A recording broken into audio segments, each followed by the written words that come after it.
The cathedral doors explode open. Rain hammers against marble as a bride in white silk tears down the aisle, mascara streaking her face like war paint. Behind her, a man in a $10,000 suit screams threats that echo off stained glass. She doesn't stop running. Outside, storm water floods the gutters. She throws herself into the first car she sees, a black sedan with windows dark as coffins. The driver turns, cold gray eyes, a scar along his jaw, and a voice like gravel. You just made a very dangerous choice. This is where everything changes. Stay until the end. Drop a like and comment your city so I can see how far this story travels. The silk wedding gown clings to Serafina Vale's ribs like a second skin, tight enough to remind her she can't breathe. The bodice digs into her sternum with every shallow inhale. Her grandmother's antique lace scratches against her collarbone, delicate as spiderwebs and just as suffocating. She stands at the altar inside St. Verena Cathedral, surrounded by 200 guests she doesn't know, staring at a man she's supposed to marry in less than 3 minutes. Adrian Mercer stands beside her in a charcoal suit tailored so perfectly it looks like armor. His jaw is sharp enough to cut glass. His smile is the kind that belongs on magazine covers. White teeth, easy confidence, the promise of wealth and security. Everything about him is polished. Everything about him is wrong. Serafina's hands shake. She grips the bouquet of white roses so hard the stems bite into her palms. She can feel the thorns through the ribbon. Good. Pain keeps her focused. Pain reminds her this is real. The officiant drones on about love and commitment. His voice echoes off the vaulted ceiling, bouncing between stone columns and stained glass windows that turn the storm outside into fractured rainbows. Thunder rumbles somewhere distant. The rain sounds like fists pounding against the roof. Adrian doesn't look at her. He looks past her, over her shoulder, toward the back of the cathedral where his attorney sits in the third row. The man is older, gray-haired, wearing rimless glasses that catch the light. He nods once. Adrian's smile widens. That's when Serafina hears it. Adrian leans slightly toward his best man, a stocky guy named Marcus with slicked back hair and a Rolex that could pay off her grandmother's medical bills twice over. Adrian's voice is low, barely a whisper, but Serafina has always had good ears. Her grandmother used to say she could hear trouble coming 3 blocks away. Offshore accounts are ready, Adrian murmurs. Once we're married, the property transfer is automatic. She signs over everything during the honeymoon. Legal won't see it coming. Marcus chuckles. And if she figures it out? She won't. Adrian's tone is flat, bored, like he's discussing stock options. Girls like her don't ask questions. They just want someone to save them.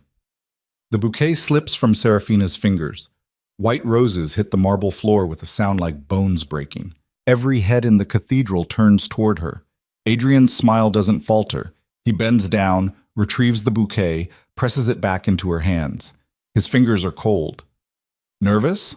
He asks, loud enough for the front row to hear. His voice is warm, concerned, fake. Serafina stares at him. At the man she's known for 6 months. The man who appeared in her life exactly 2 weeks after her grandmother died. When the medical debt collectors started calling, when the bank threatened foreclosure, when she was drowning in bills she couldn't pay and grief she couldn't process.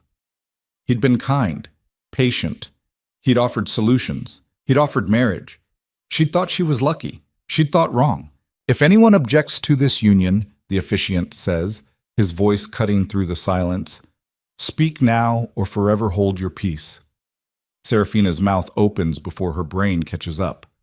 I object. The words come out louder than she intends. They ricochet off the stone walls, sharp and final. 200 people gasp in unison. Somewhere in the back, someone drops a program. The sound echoes like a gunshot. Adrian's hand clamps around her wrist. His grip is iron. His smile is gone. What did you just say? I said no. Serafina yanks her arm back. The lace sleeve tears. She doesn't care. I'm not doing this. Serafina. His voice drops to a hiss. Don't be stupid. I heard you. Her voice shakes, but she doesn't look away. Offshore accounts, property transfers, you don't want a wife, you want a signature. Adrian's face goes blank. Then something shifts behind his eyes, something cold and calculating. He takes a step toward her. You're confused, emotional. Let's talk about this privately. No. The word feels like stepping off a cliff. Adrian's attorney stands up in the third row. Marcus moves closer. Two other men in expensive suits rise from the pews, blocking the side exits. The air in the cathedral changes. It feels thicker, dangerous. You don't understand what you're doing, Adrian says quietly. His hand reaches for her again. You owe people money, Serafina. A lot of money. You think those debts disappear if you walk away from me? I'll figure it out. No. Adrian's smile returns, but it's different now, sharp. You won't, because those debts, I bought them. Every single one. The hospital bills, the mortgage, the credit cards. I own all of it, which means I own you. Serafina's stomach drops. You're lying. Am I? Adrian pulls a folded document from his jacket pocket. He opens it slowly, deliberately. This is a promissory note. Your signature. $23,000 in medical debt, purchased from St. Mercy Hospital 3 months ago. Want to see the others? Her knees almost buckle. She remembers signing forms in the hospital administrator's office. Endless stacks of paper while her grandmother was dying 2 floors up. She'd signed everything they put in front of her. She hadn't read any of it. If you don't marry me, Adrian continues, voice soft as a knife sliding between ribs, I'll call those debts due, immediately. You'll lose the house, your grandmother's things, everything, and I'll make sure no one in this city ever hires you again. The officiant looks between them, clearly panicking. Perhaps we should take a moment. We're fine, Adrian snaps. Then to Serafina. So here's what's going to happen. You're going to smile, you're going to say your vows, and we're going to finish this. Serafina looks at the rows of faces staring at her. Strangers, Adrian's friends, his family, people who came for champagne and salmon, not a scandal. She looks at the exits, all blocked by men in suits who aren't even pretending to be guests anymore. She looks at Adrian, and she understands with perfect clarity that if she marries him, she will disappear. Not physically. She'll still walk and talk and breathe. But the woman she is, the woman her grandmother raised, the woman who survived losing both parents at 16 and kept going anyway, that woman will be erased, replaced with whatever Adrian needs her to be. Her father's voice echoes in her head. A memory from childhood, back when he was still alive before the car accident that wasn't really an accident. He'd been teaching her to swim, and she'd panicked in the deep end, thrashing and sinking. He'd pulled her up, held her face in his hands. When you're drowning, kid, you've got 2 choices, fight or let go. Either way, you're going to have to move.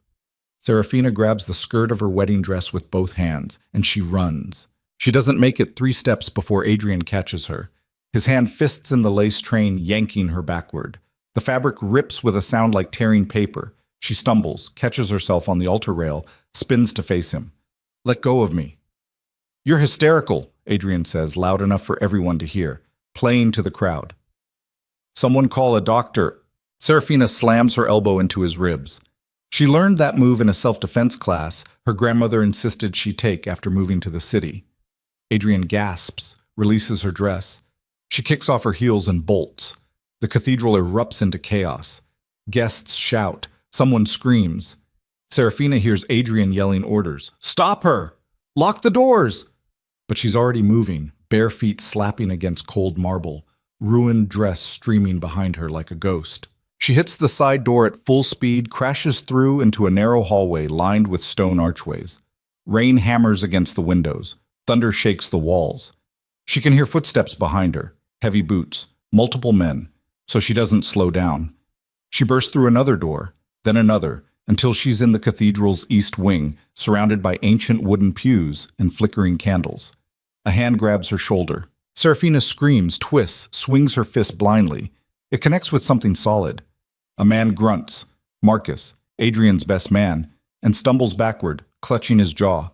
She doesn't wait to see if he recovers. She runs again, deeper into the cathedral, through corridors she doesn't know, past rooms she's never seen. She finds a heavy wooden door half hidden behind a velvet curtain. She throws it open. Stone steps lead down into darkness. Basement, maybe, or storage. She doesn't care. She takes the steps 2 at a time, plunging into shadow. The stairs spiral down forever. Her lungs burn, her feet ache. The dress catches on something and tears again, the sound echoing in the stairwell. She hears voices above her, Adrian shouting her name, Marcus calling directions. But they're distant now, muffled by stone and distance. At the bottom, she finds another door, newer, metal. She slams into it with her shoulder, and it bursts open onto rain. She's outside, in an alley behind the cathedral. Water pours from the sky in sheets, turning the street into a river. The storm is worse than she thought.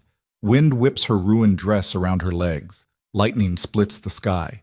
Serafina runs. She doesn't know where she's going. Away. Anywhere. Her feet splash through puddles. Her dress is soaked through, heavy as concrete. She can barely see through the rain. The city blurs around her. Streetlights, parked cars, empty storefronts. Everything is gray and cold and wet. She hears a car engine behind her. Headlights flood the alley.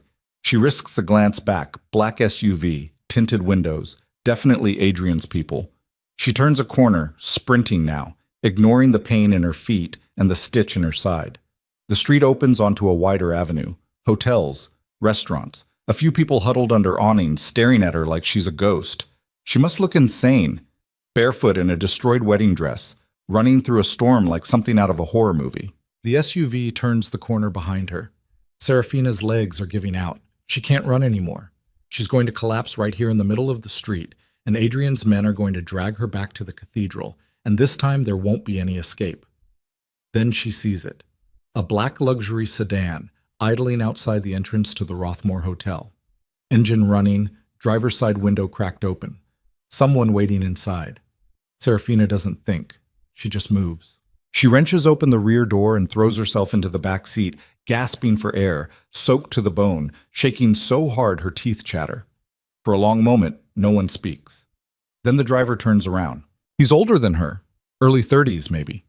Dark hair, slightly too long. A scar cuts through his left eyebrow and continues down his cheek, pale against tanned skin. His eyes are gray, not blue-gray or silver, just gray, like winter clouds. He's wearing a black suit, no tie, top button undone. Everything about him is sharp angles and controlled stillness. He looks at Serafina the way a wolf looks at something wounded. "Please," she whispers. Water drips from her hair onto the leather seats. "Please, you have to get me out of here." The man doesn't blink. "Do I?" It's not a question. The SUV screeches to a stop outside. Doors slam. Men's voices shouting her name. "Please!" Serafina's voice breaks. "They're going to—" The man raises one hand, a small gesture, almost lazy. In the driver's seat, another man, younger, built like a linebacker, nods once and puts the car in gear. The sedan pulls away from the curb so smoothly, Serafina barely feels it move. She twists in her seat, looking out the rear window. Adrian's men stand in the rain, watching the car disappear. One of them pulls out a phone. "They're calling someone," Serafina says. Her voice sounds distant, like it belongs to someone else. "They're calling their employer," the man says, "to tell him they lost you." Serafina turns back around. The man is still watching her with those flat gray eyes. No curiosity, no sympathy, just calculation. "Who are you?" she asks. "Someone you should probably be more afraid of than whoever you're running from." He leans back in his seat, perfectly relaxed. "But you're in my car now, so I suppose we'll both have to live with that decision." The sedan accelerates. The city blurs past the windows. Rain drums against the roof. Serafina realizes, with a clarity that cuts through the adrenaline and panic, that she has absolutely no idea what she's just done. The man pulls out his phone. He types something quickly, then makes a call. "Christoph? Change of plans. We're not going to the meeting." A pause. "Because I have a passenger." He glances at Serafina. "No. A complication." Another pause. "The estate. And make sure the West Wing is prepared." He ends the call. "What's your name?" he asks Serafina. She hesitates. Something in her gut says giving this man her name is dangerous, but staying silent feels more dangerous. "Serafina. Serafina Vale." Recognition flickers across his face, just for a second, then it's gone. "Lucien Devereaux," he says. Then to the driver, "Take the bridge. Avoid downtown." The name means nothing to Serafina. She's shivering now, hard enough that her whole body shakes. The adrenaline is wearing off. Everything hurts. Her feet are bleeding. Her dress is ruined. She left her phone at the cathedral, her wallet, her entire life. "Where are you taking me?" she asks. Somewhere your fiancé won't find you. Lucian's voice is flat, matter of fact. At least, not immediately. How do you know he's looking? Lucian looks at her like she's asked the stupidest question he's ever heard. You're barefoot in a wedding dress running through a storm, and you threw yourself into a stranger's car. Of course he's looking. Serafina wraps her arms around herself. She's so cold. You could have left me there. I could have, Lucian agrees, but I didn't. Why? He doesn't answer. Instead, he shrugs off his suit jacket and hands it to her. You're dripping on my seats. The jacket is warm from his body heat. Serafina pulls it around her shoulders. It smells like expensive cologne and something else. Smoke, maybe, or gunpowder. She's too cold to care. The sedan crosses a bridge. Below them, the river churns, dark and swollen with rain. The city falls away behind them. Ahead, the landscape shifts, less buildings, more trees. They're leaving the urban center, heading toward the outskirts where the old estates sit on sprawling properties behind iron gates. Who was he? Lucian asked suddenly. The man you ran from. His name is Adrian Mercer. Lucian's expression doesn't change, but something shifts in the air. The driver glances in the rearview mirror. And you were going to marry him, Lucian says. I thought... Serafina's throat closes. She forces the words out. I thought he was helping me. After my grandmother died, I had all these debts, and he offered to... She stops. It sounds so stupid now. He said he loved me. He lied. Yeah. Serafina laughs, and it comes out bitter. I figured that out. Do you know what Adrian Mercer actually does? Lucian asks. Serafina shakes her head. He said he works in finance. He works in money laundering, Lucian says. Construction contracts, political contributions, offshore real estate. The Mercer family has been cleaning dirty money for 3 generations. They've built half this city with blood money, and they've never been caught because they own the people who are supposed to catch them. Serafina stares at him. How do you know that? Because I've been trying to destroy them for 5 years. The sedan turns off the main road onto a narrow lane lined with oak trees. The headlights cut through the rain, illuminating a massive iron gate. The driver presses something on the dash and the gates swing open. Beyond them, a house rises out of the darkness. No, not a house. An estate. Stone walls, tall windows, columns and archways, and a facade that looks like it belongs in a European painting. The sedan pulls up to the entrance, where a woman in a severe black dress stands under an awning, holding an umbrella. Welcome home, Mr. Devereaux, she says as Lucian steps out of the car. Lucian circles around to Serafina's door and opens it. Come on. Serafina doesn't move. I don't know you. I don't know where I am. You can get out of the car, Lucian says quietly, or I can have my driver take you back to the cathedral. Your choice. Serafina looks at the estate, at the woman with the umbrella, at Lucian, standing in the rain like he doesn't even feel it. She gets out of the car. The woman, older, gray-haired with sharp eyes, hands the umbrella to Lucian and studies Serafina with obvious disapproval. Shall I prepare the guest suite? The West Wing, Lucian says, and bring dry clothes. Of course. The woman disappears inside. Lucian holds the umbrella over Serafina's head. Can you walk? Serafina looks down at her feet. They're cut up, bleeding, filthy, with street grime. I think so. Then walk. He doesn't offer to help her, doesn't take her arm or slow his pace. He just walks toward the entrance, and Serafina follows, limping across wet stone, leaving bloody footprints in her wake. Inside, the estate is all dark wood and expensive art. Chandeliers hang from vaulted ceilings. A grand staircase curves up to the second floor. Everything is elegant and cold and utterly silent. Lucian leads her through a series of hallways to a room in the West Wing. It's larger than her entire apartment. 4-poster bed, fireplace, floor-to-ceiling windows overlooking gardens lost in shadow and rain. You'll stay here tonight, Lucian says. Tomorrow, we'll talk. About what? He looks at her for a long moment. About why Adrian Mercer wanted to marry you badly enough to buy your debts and forge legal documents. About what your parents knew before they died. And about whether you're willing to fight back, or if you'd rather spend the rest of your life running. Before Serafina can respond, he's gone.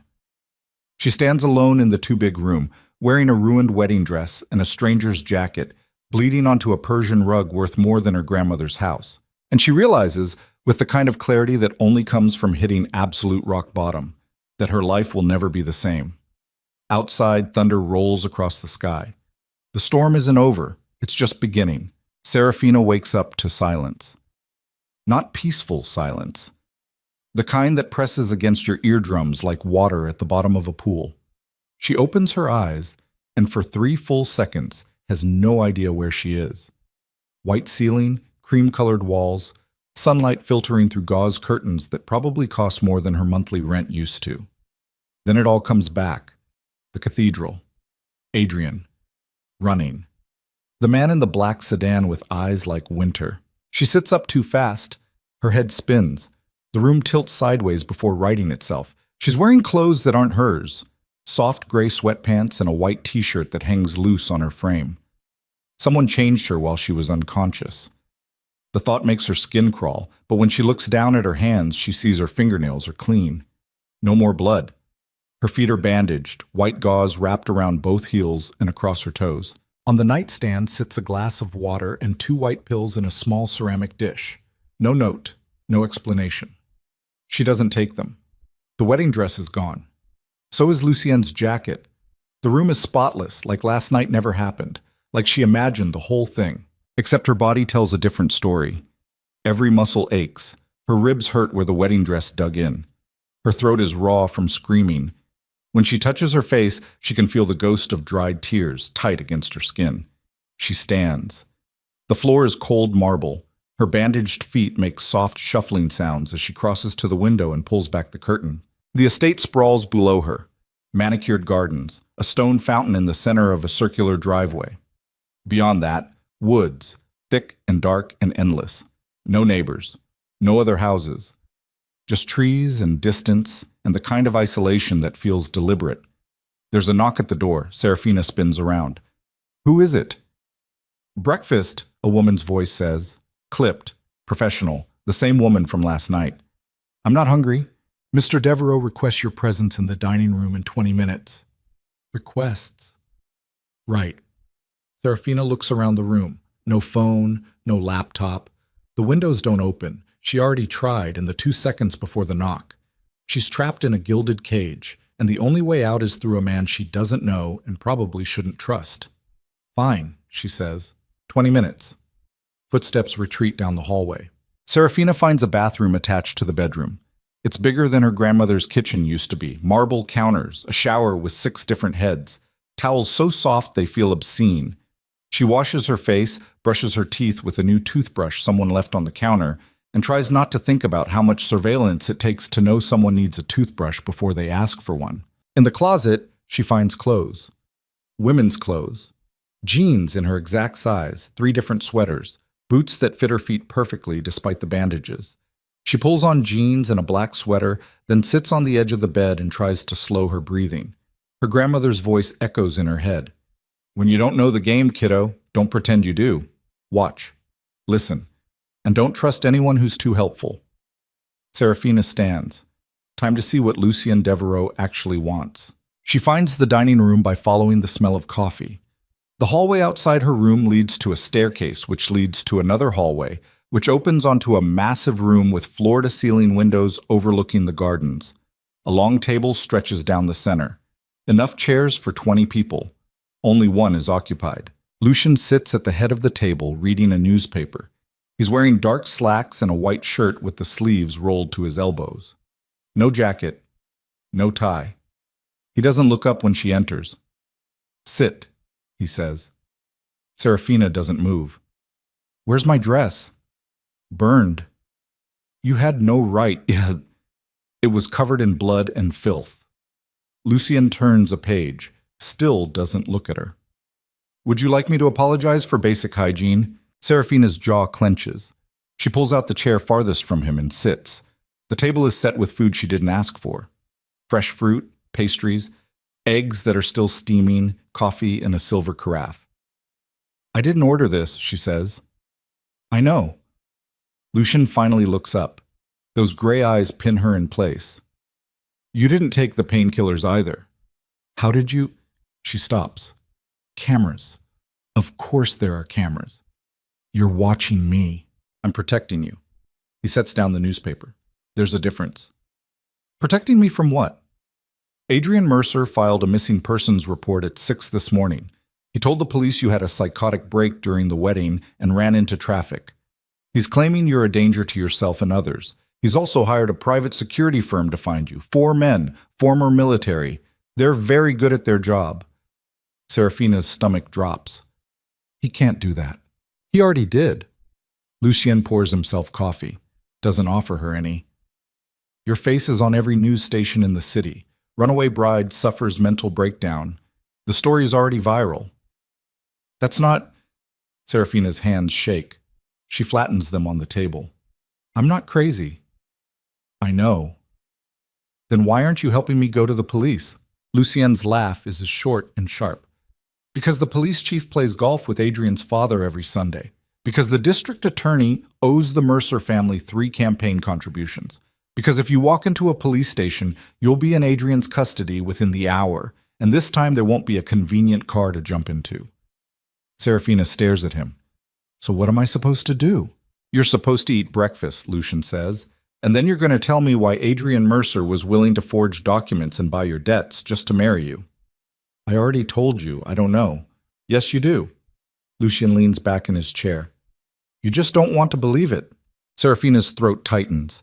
She reaches for the coffee carafe, pours herself a cup with shaking hands. The ceramic is warm against her palms.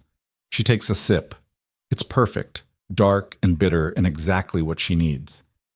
My parents died when I was 16, she says finally. Car accident. Brake failure on a mountain road. They went over the side. Both of them died on impact. Lucien doesn't react, just watches her. My grandmother took me in. She raised me, put me through college, and then she got sick and the medical bills just kept coming, and I couldn't... Serafina's voice cracks. She swallows hard. I couldn't save her. She died 6 months ago. And Adrian appeared 2 weeks later. Yes. Serafina looks down at her coffee. He was kind. He listened. He offered to help with the debts. It felt like someone finally gave a damn. People like Adrian don't give a damn, Lucien says flatly. They give opportunities, and they make you pay for them later. I know that now. Do you? Lucien stands. He walks to the window, hands in his pockets, staring out at the gardens. Tell me about your parents. What did they do for a living? Serafina frowns. My dad was a civil engineer. My mom was an accountant. Why does that matter? Who did they work for? Different firms. My dad did municipal contracts, infrastructure projects. My mom worked for a corporate consulting group. Did they ever mention the Mercer family? Serafina opens her mouth to say no, then stops. A memory surfaces, hazy, half forgotten. She was 14, maybe 15, her parents arguing in the kitchen late at night, her father's voice low and furious. We can't just sit on this, Ellen. People are dying. And her mother's response, tight with fear. If we go public, we're dead. You know what these people do. I don't know, Serafina says slowly. Maybe.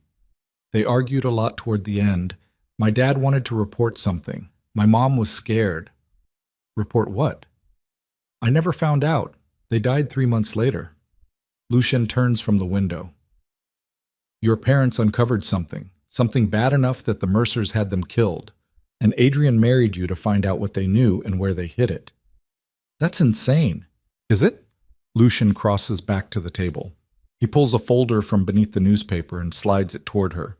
Read. Serafina opens the folder. Inside are photographs, documents, newspaper clippings.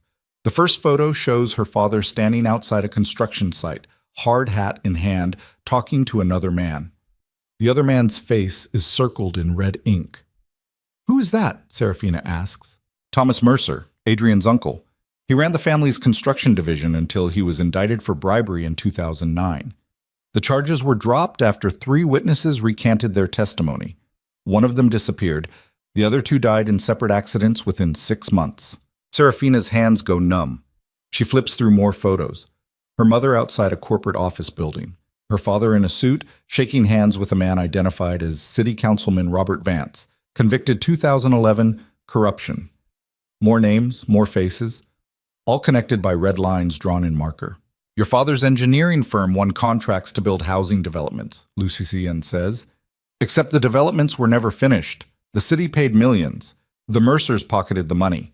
Your father found discrepancies in the invoices, fake permits, forged safety inspections. He started documenting everything. How do you know this? Because I've been investigating the Mercers for 5 years, Lucien says, and your father's name kept appearing in records I couldn't access. Sealed court documents, witness lists that were redacted. I knew someone had evidence. I just didn't know who. Serafina looks up at him. If you knew all this, why didn't you stop Adrian from marrying me? Because I didn't know Adrian was planning to marry you until last night. Bullshit. Serafina slams the folder shut. You knew my name. You recognized me. Lucian's expression doesn't change. I recognized your last name. Vale isn't common. I'd seen it in the files, but I didn't know you existed until you threw yourself into my car. Then why help me? Because the enemy of my enemy is useful. Lucien sits down across from her. And because you're the only person alive who might know where your parents hid the evidence. Serafina's laugh comes out bitter. I don't know where anything is. I was 16 when they died. I didn't even clean out their house. My grandmother did all of that. Where are their belongings now? Storage unit, across town. I couldn't afford to keep paying rent on it, so She stops. Her stomach turns over. I gave Adrian the key 3 months ago. He said he'd help me sort through everything. Lucien's jaw tightens. And you haven't been back since? No. Then it's already gone. Lucien stands. He took whatever was there, which means we need to figure out what he found and what he's still looking for. We? Serafina stands too. There is no we. You don't get to decide what I do. You're right. Lucien's voice is flat, cold. You can leave any time you want. Walk out that door. Call the police. Throw yourself on Adrian's mercy. See how that works out for you. Or I can stay here and be your prisoner instead. You're not a prisoner. Then give me my phone. Let me call someone. Who? Lucien asks. Who are you going to call, Serafina? You have no family. Adrian made sure you isolated yourself from your friends. Your bank accounts are frozen. Your credit cards are maxed. You have nothing and no one. The words hit like a fist to the gut because they're true. Serafina thinks about her life before Adrian. The friends she stopped seeing because he said they were a bad influence. The job she quit because he said he'd take care of her. The apartment she gave up because he said they'd live together after the wedding. She gave him everything, and he took it all. So what do you want from me? She asks quietly. I want you to help me destroy the Mercer family, Lucien says. Completely. No half measures. No plea deals. I want every corrupt official they've bought, every illegal contract they've signed, every body they've buried, all of it exposed. And I think you're the key to making that happen. Why? Because my parents found something 10 years ago? Because you're the only leverage I have. Lucien steps closer. Not threatening. Just close enough that she has to look up to meet his eyes. Adrian is obsessed with you. He's not going to stop looking. And when he finds you, he's going to use you to tie up every loose end his family left behind, unless we move first. Serafina's heart is pounding. And if I say no, then I'll have my driver take you back to the city, drop you off wherever you want. And you can take your chances. She wants to call his bluff, wants to believe he's lying, but the look in his eyes tells her he's not. He'll let her go. He'll watch her walk straight back into Adrian's trap, and he won't lose a second of sleep over it. I need time to think, Serafina says. You have until tonight. Lucien walks to the door. And Serafina, if you try to leave this estate without my permission, my security will stop you. Not because you're a prisoner, but because there are 4 men with guns currently searching every hotel, shelter, and bus station in the city, looking for a barefoot girl in a wedding dress. You're safer here than anywhere else. He leaves. Serafina stands alone in the dining room, surrounded by food she can't eat and windows that overlook a world she can't reach. She walks back to her room, sits on the bed, stares at the wall. Her phone is gone. Her life is gone. The only thing she has left is a choice between 2 men who both want to use her for something. Adrian, who wants to marry her to bury the truth. Lucien, who wants to use her to dig it up. She thinks about her parents, the arguments, the fear in her mother's voice, the way her father looked the last time she saw him alive, exhausted, like he'd been fighting a battle he knew he couldn't win. They tried to expose the Mercers, and they died for it. What makes Serafina think she'll survive doing the same thing? The hours crawl past. No one comes to check on her. No one brings lunch. The estate is silent except for the occasional creak of old wood settling. Serafina tries the window again. Still locked. She tries the door. Unlocked, but when she steps into the hallway, she hears footsteps somewhere below. Guards or staff. Either way, she's not getting out unnoticed. She goes back inside, sits on the floor with her back against the bed, closes her eyes, and remembers. Her father teaching her to ride a bike. Her mother braiding her hair before school. Sunday mornings in their tiny kitchen, pancakes and orange juice, and her parents arguing over the newspaper like it was a sport. Normal things, safe things, before the arguments got serious, before the fear moved into their house like a third parent, before the car went over the cliff and took everything good with it. Serafina opens her eyes. She's been running her whole life, from grief, from responsibility, from the truth about what really happened to her parents. She let her grandmother handle everything because it was easier. She let Adrian swoop in and play hero because it was easier. She spent 10 years being easy, and look where it got her. Trapped in a stranger's house, hunted by a man who was never going to love her, alone. The sun is setting when the knock comes. "Mr. Devereaux requests your presence in his study," the woman's voice says through the door. Serafina stands, smooths her sweater, breathes. "I'm coming." The study is on the first floor, down a hallway lined with portraits of stern-looking men in old-fashioned suits. The woman, Serafina still doesn't know her name, opens a heavy oak door and gestures her inside. The room is all dark wood and leather, floor-to-ceiling bookshelves, a massive desk, a fireplace with a fire already burning. "Lucien." Yen stands in front of the fire, holding a glass of amber liquid. He doesn't turn when she enters. "Close the door," he says. Serafina does. The latch clicks. "I've been thinking about your offer," she says. "It's not an offer, it's a reality." "Fine. Your reality." She steps closer. "If I help you, what happens to me after?" "After what?" "After you destroy the Mercers. After you get whatever evidence you need. What happens to me?" Lucien finally turns. His face is unreadable. "You disappear. New identity. New city. Enough money to start over. You'll never see Adrian again." "And you? What about me? Do I ever see you again?" Something flickers across his face, too fast to read. "No." "Why not?" "Because people who know me don't live long, happy lives." He takes a sip of his drink. "I'm giving you a way out, Serafina. Don't mistake that for friendship." She should be relieved, should be grateful. Instead, she feels something twist in her chest. Anger, maybe, or disappointment. "What if I don't want to disappear?" she asks. "Then you're an idiot." "Or maybe I'm tired of running." Serafina crosses her arms. "You said Adrian's obsessed with me, that he won't stop looking. So let's use that." Lucien's eyes narrow. "What are you suggesting?" "I let him find me. I play along. Get close enough to figure out what he knows and what he's still searching for. Then I bring it to you." "No." "Why not?" "Because he'll kill you the second you're no longer useful. Not if he thinks I still have value." Serafina's heart is pounding, but her voice stays steady. "You said it yourself. I'm leverage. So let's use me. You have no training, no experience. You don't even know what you're looking for. Then teach me." Lucien stares at her for a long moment. Then he laughs.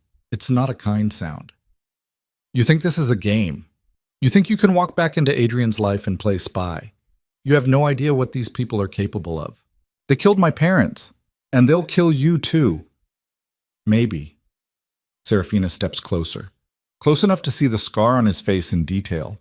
It's old, badly healed.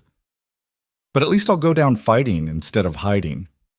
Bravery and stupidity look the same from a distance." "So which one am I?" Lucien's jaw tightens. He sets down his glass. "If you do this, there's no turning back. No changing your mind halfway through. You'll be in the middle of a war and people will die. Maybe you. Probably people you care about. And when it's over, you won't be the same person you are now. Good, Serafina says, because I hate who I am now. The fire crackles. Outside, night has fallen. The estate is dark except for the glow from the windows. Lucian studies her like she's an equation he can't solve. You'll do exactly what I say. When I say it, no improvising, no heroics. Fine. If Adrian suspects anything, you pull out immediately. Okay? And if I tell you to run, you run. No arguments. Deal. Lucian extends his hand. Serafina takes it. His grip is firm, cold. The handshake lasts exactly 2 seconds.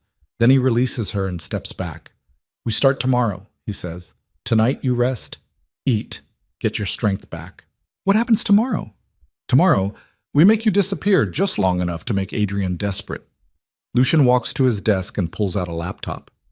And then we let him find you exactly where we want him to. Serafina's mouth goes dry. Where?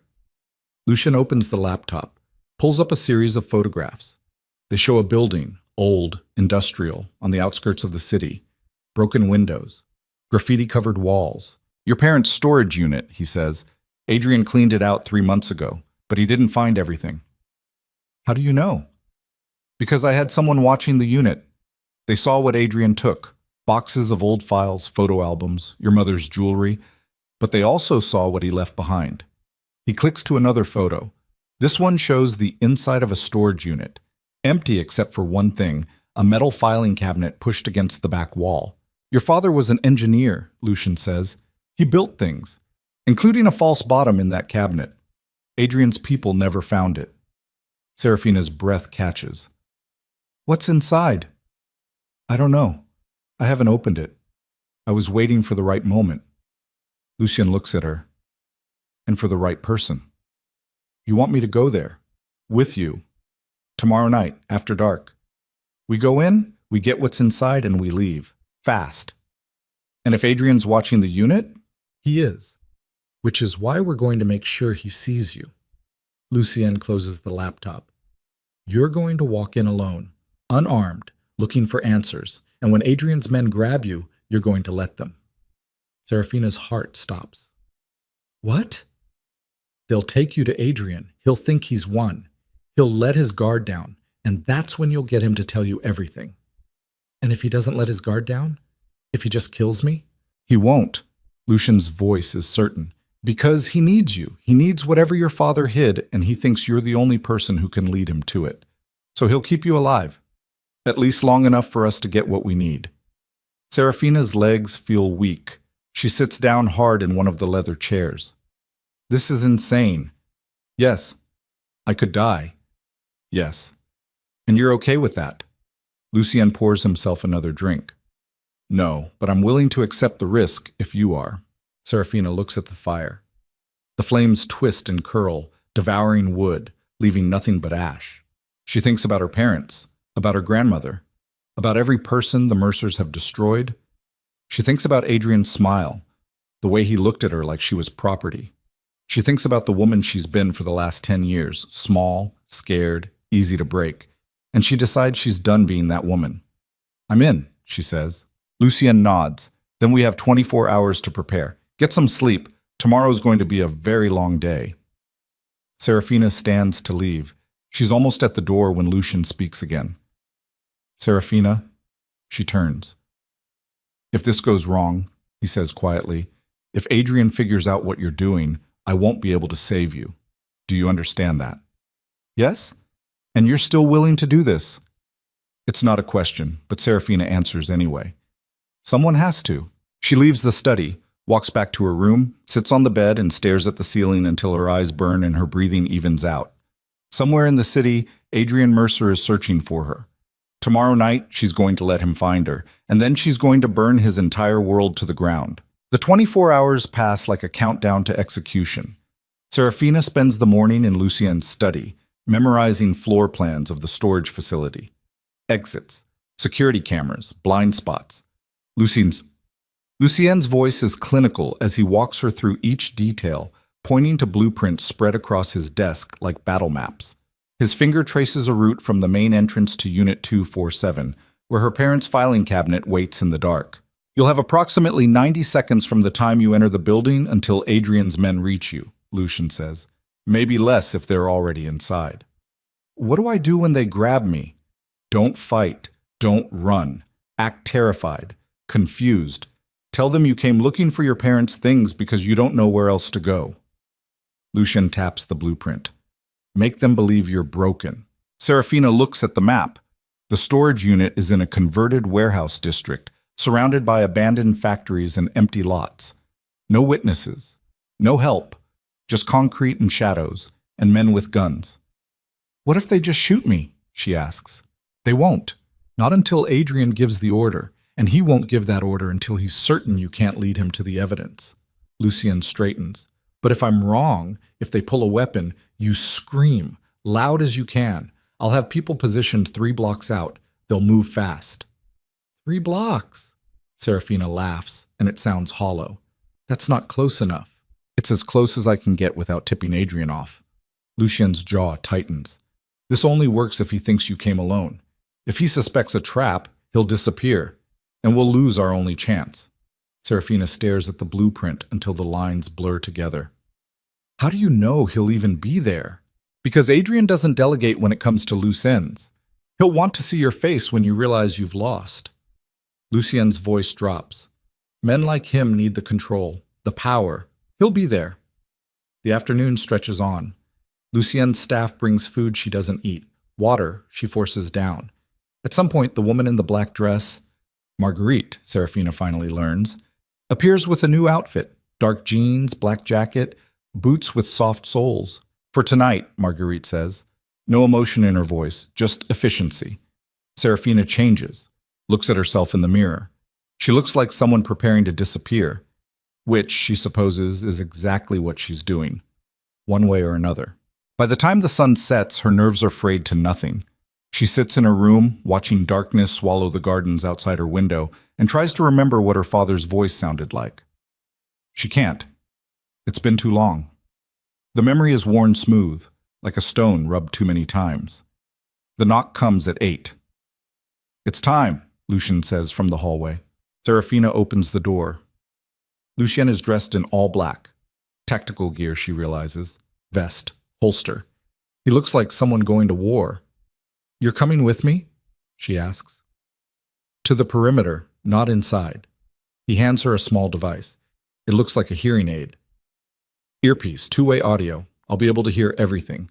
If you need to abort, say the word cathedral. I'll pull you out. Serafina fits the earpiece into her left ear. It's tiny, invisible. And if I can't talk? Then don't get caught in a situation where you can't talk. Not reassuring. But nothing about this is. They take a different car, a nondescript sedan, dark blue, with plates that probably aren't registered to anyone real. The driver is the same man from 2 nights ago. He doesn't speak, doesn't look at Serafina, just drives.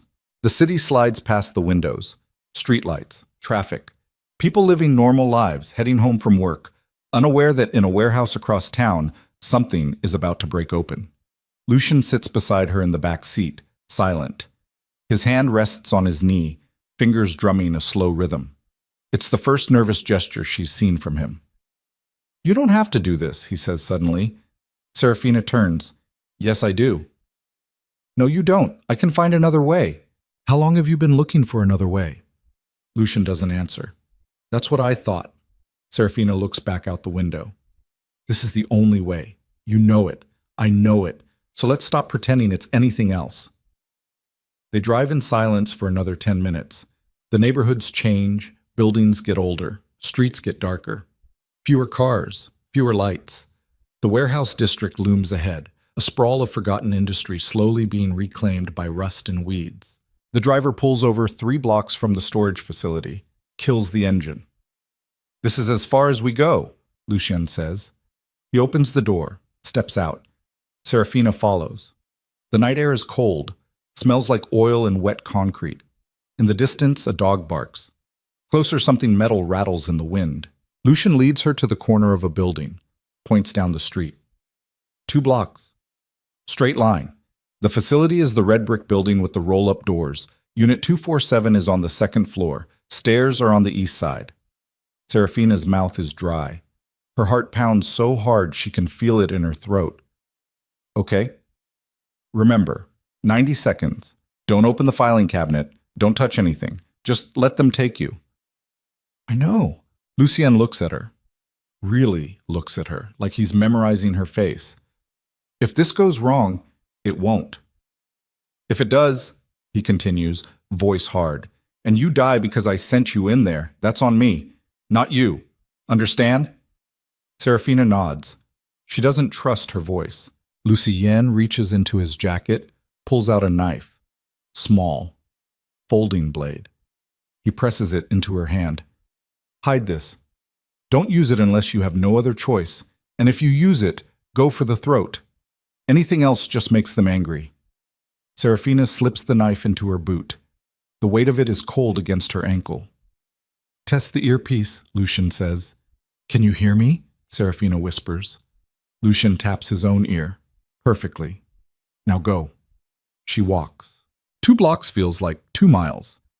Every shadow could be a man with a gun. Every sound could be footsteps. She keeps her pace steady. Not running, not sneaking, just a woman walking down a street at night looking for something she lost. The storage facility appears on her left. Red brick. Exactly like Lucien described. The front entrance is a metal door chained shut, but beside it, a window sits half open. Someone's been here recently. Serafina climbs through the window, drops into darkness. The smell hits her first. Mildew. Dust. Something else. Old paper, maybe? Or decay. She pulls out her phone, the burner Lucien gave her, and turns on the flashlight. The beam cuts through the dark, illuminating rows of storage units, metal doors with padlocks, numbers spray-painted on concrete. She finds the stairs, starts climbing. Second floor. The hallway stretches ahead, lined with more units. Serafina counts as she walks. 239. 241, 243, to 245, 247. The padlock is missing. The door is already open, just a crack. Serafina's stomach twists. This is wrong. Lucien said the unit would be locked. Said Adrian cleaned it out months ago and left. She pushes the door open anyway. The unit is small, maybe 10 feet by 10. Empty except for the filing cabinet against the back wall, exactly where Lucien's photo showed it. The cabinet is olive green, 4 drawers, old military surplus probably. Serafina crosses to it, kneels, runs her hand along the bottom edge, searching for the latch Lucien described. Her fingers find it, a small metal tab recessed into the frame. She presses. Something clicks. The bottom drawer springs open half an inch. Serafina pulls it the rest of the way. Inside, a false bottom lifts out easily. And beneath it, files. Dozens of them. Photographs. Ledgers with handwritten notes. A USB drive taped to the inside of the drawer. Her father's handwriting covers the labels. Mercer Construction. Fraud evidence. City contracts. Falsified permits. Thomas Mercer. Witness statements. Serafina's breath catches. This is it. This is what her parents died protecting. Touching, isn't it? The voice comes from behind her. Serafina spins, her phone's flashlight beam swings wild, catching a figure in the doorway. Adrian. He's wearing a dark suit, no tie. His hands are in his pockets. He looks relaxed, amused, like he's been waiting for this exact moment. Hello, Serafina, he says. I've been looking for you. Serafina's hand moves toward her boot, toward the knife. I wouldn't. Adrian doesn't move, but 2 men step out of the shadows behind him, both holding guns, both pointed at her. Serafina freezes. Smart girl. Adrian steps into the unit. The door swings shut behind him. Now, let's talk. In her ear, Lucien's voice crackles. Don't engage, just let them take you. Serafina stands slowly, keeps her hands visible. How did you know I'd be here? Because you're predictable. Adrian walks to the filing cabinet, looks down at the open drawer. You always were. That's what I liked about you. So easy to read. So desperate to believe someone cared. You were tracking me. Of course I was tracking you. Adrian pulls out one of the files, flips through it without looking at the pages. Did you really think I'd let you run off with Lucien Devereaux and not keep tabs? I've had people watching his estate since the night you disappeared. I knew the second you left. Serafina's blood turns to ice. You've known where I was this whole time? Not just where, I've known everything. Adrian smiles. I know about Lucien's little plan to use you as bait. I know about the earpiece you're wearing right now, and I know Lucien is listening to every word of this conversation. In her ear, silence. Then Lucien's voice, low and dangerous. Get out. Now. Adrian's smile widens. He's panicking, isn't he? Telling you to run? But here's the thing, Serafina. You're not going anywhere. Because if you move, my men shoot you. And if Lucien's people try to storm this building, my men shoot you.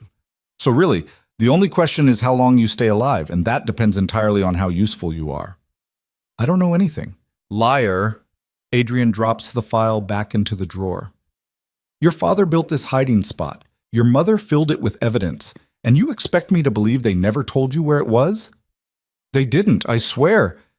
Adrian crosses the space between them in 2 strides. His hand clamps around her throat, not choking, just holding, a reminder of how easy it would be. Let's try this again, he says quietly. Your parents had more than this. I've been through these files a dozen times. They're damaging, sure, but they're not complete. There's a second cache, somewhere else. And you're going to tell me where. Serafina can barely breathe. I don't know. Adrian's grip tightens. Black spots dance at the edge of her vision. Wrong answer. She's telling the truth. The new voice comes from the doorway. Adrian releases Serafina. She stumbles backward, gasping. Through watering eyes, she sees someone step into the unit. Lucien. He's alone. No vest, no weapons visible. Just standing there like he walked into a business meeting. Lucien Devereaux. Adrian's voice is cold.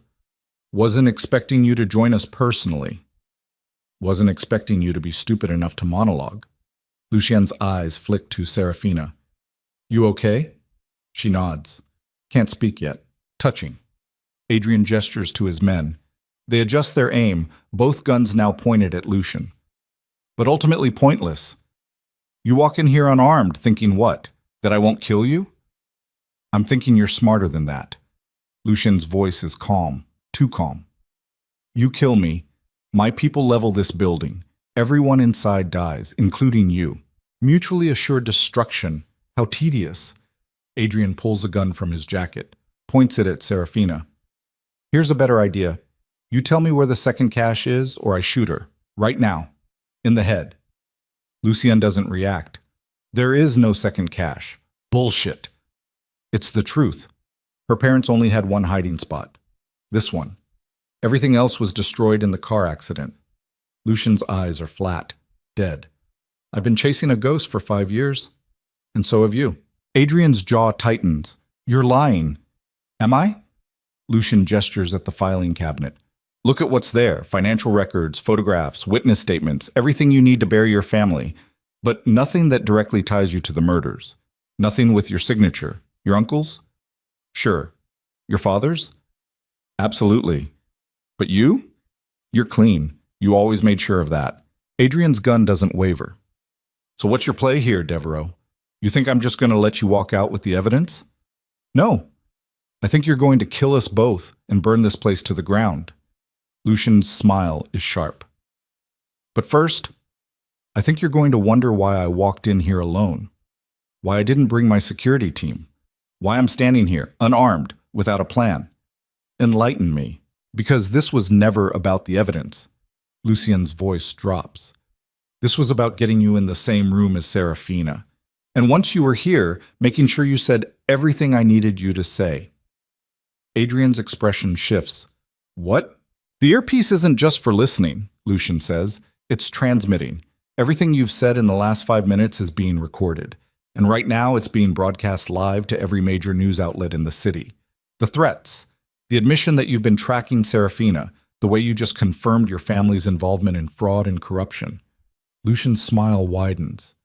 You just confessed to everything, on record, with witnesses.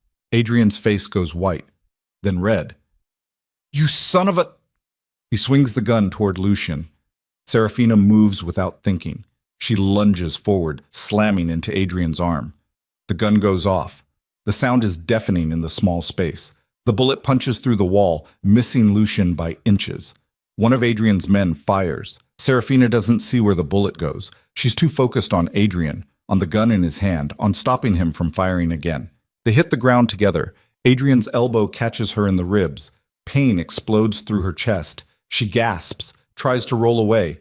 Adrian's hand fists in her hair, yanks her back. "You stupid bitch!" Something crashes into Adrian from the side. Lucian. They go down in a tangle of limbs. Serafina scrambles backward, hits the filing cabinet. Her hand finds the knife in her boot. She pulls it out, flips it open. Gunfire erupts. Not from inside the unit, from outside. The hallway explodes with sound, shouting, running footsteps. More gunshots. Adrian's men turn toward the door. One goes down immediately, blood blooming across his chest. The other fires blind into the hallway. Someone screams. Lucien gets a hand on Adrian's gun. They struggle for it. Adrian's finger is on the trigger. The gun fires again. The bullet goes wild, shattering the light bulb Serafina didn't realize was there. Darkness swallows the room. Serafina can't see, can only hear. Grunts of effort. The wet sound of fists hitting flesh. Something metal clattering across concrete. She crawls forward, blade first, feeling her way through the dark. Her hand touches fabric. She stabs. Someone howls, not Lucien's voice. Adrian's. "My leg! You stabbed my fucking leg!" Hands grab Serafina, strong, pulling her up. She swings the knife wildly. "It's me!" Lucian's voice, close, urgent. "We need to move, now." He drags her toward the door. Behind them, Adrian is still screaming, cursing. Someone else shouts. One of Adrian's men, maybe, or one of Lucien's. Serafina can't tell anymore. They burst into the hallway. It's chaos. Bodies on the ground, some moving, some not. Men in tactical gear, Lucien's people, she assumes, firing down the stairwell. Return fire comes from below, muzzle flashes lighting up the darkness like strobe lights. "East exit," Lucien snaps. He pulls Serafina toward the opposite end of the hallway. They run. Her lungs burn. Her ribs scream where Adrian hit her. She keeps moving anyway. They hit the east stairwell. Start descending. Below them, more gunfire. A window shatters. Glass rains down. "Keep going," Lucien says. His hand is on her back, pushing her forward. "Don't stop." They reach the ground floor. Lucien kicks open a door. They spill out into an alley. Cold air. Rain. When did it start raining? A car screeches around the corner, the same sedan from earlier. The driver leans over, throws open the back door. "Get in!" Lucien shoves Serafina inside. She lands hard on the leather seat. Lucien dives in after her. The door slams. The car is moving before it's even fully closed. Behind them, the storage facility burns. Flames pour from the windows on the second floor. Someone must have thrown an incendiary. The whole building is going up. Serafina watches it disappear through the rear window. Watches the evidence, her parents' files, their photographs, everything they died protecting, turn to ash and smoke. "The files," she whispers. "We left them. I have copies." Lucien pulls a USB drive from his pocket, different from the one in the filing cabinet. "Scanned everything 2 weeks ago. The cabinet was bait. The real evidence has been in a safe deposit box since the day I found it." Serafina stares at him. "You've had it this whole time." "Yes?" "Then why—" Her voice breaks. "Why did you make me go in there? Why put me through this if you already had what you needed?" "Because Adrian wouldn't confess to anything unless he thought he'd won." Lucien's face is hard. He needed to believe he had you cornered, that you were helpless. Only then would he drop his guard enough to say something incriminating. "So I was bait. Just bait." "Yes." The word hits like a slap. Serafina's hands shake. She realizes she's still holding the knife. It's covered in blood. Adrian's blood. "You used me," she says. "I told you I would." Lucien's voice is flat. "I told you people would die. I told you this would be ugly. You agreed." "I didn't agree to be a pawn. Everyone's a pawn, Serafina. The only question is whether you're a pawn who gets something out of it or a pawn who dies for nothing." Serafina wants to scream, wants to hit him, wants to throw herself out of the moving car. Instead, she just sits there, numb, watching the city blur past. The driver takes them back to the estate. The gates open. The sedan pulls up to the entrance. Marguerite waits under the awning, holding towels. Because of course she does. Of course, Lucien's staff is so well trained, they know to prepare for blood and rain. "Get cleaned up," Lucien says as they exit the car. "Then meet me in the study. We need to talk." "I'm done talking." "Too bad. We're not finished." He walks inside. Serafina stands in the rain, shaking, covered in someone else's blood, and realizes she has no idea who she is anymore. The woman who ran from the cathedral feels like a stranger. The woman who agreed to Lucien's plan feels like an idiot. And the woman standing here now, she doesn't know what that woman is capable of. Marguerite appears beside her. "Come, miss, let's get you warm." Serafina follows her inside. Lets herself be led to the guest bathroom. Marguerite runs a bath, leaves clean clothes on the counter, closes the door quietly behind her. Serafina strips off the blood-soaked jacket, the jeans, the boots with the knife still tucked inside. She sinks into the bath. The water is scalding. She doesn't care. She scrubs until her skin is raw, until the water runs clear, until she can't smell gunpowder and smoke anymore. By the time she's dressed and heading to the study, an hour has passed. Maybe more. Time feels slippery. Wrong. Lucien is at his desk when she enters. He's changed clothes. No blood, no evidence of what just happened. He looks up when she comes in. "Sit," he says. Serafina doesn't. "What happens now?" "Now, I release the recording to the press. By morning, every news outlet in the country will be running Adrian's confession. The FBI will have no choice but to investigate. The Mercer family collapses. And you disappear. Just like that. Just like that." Lucien stands, walks to the window.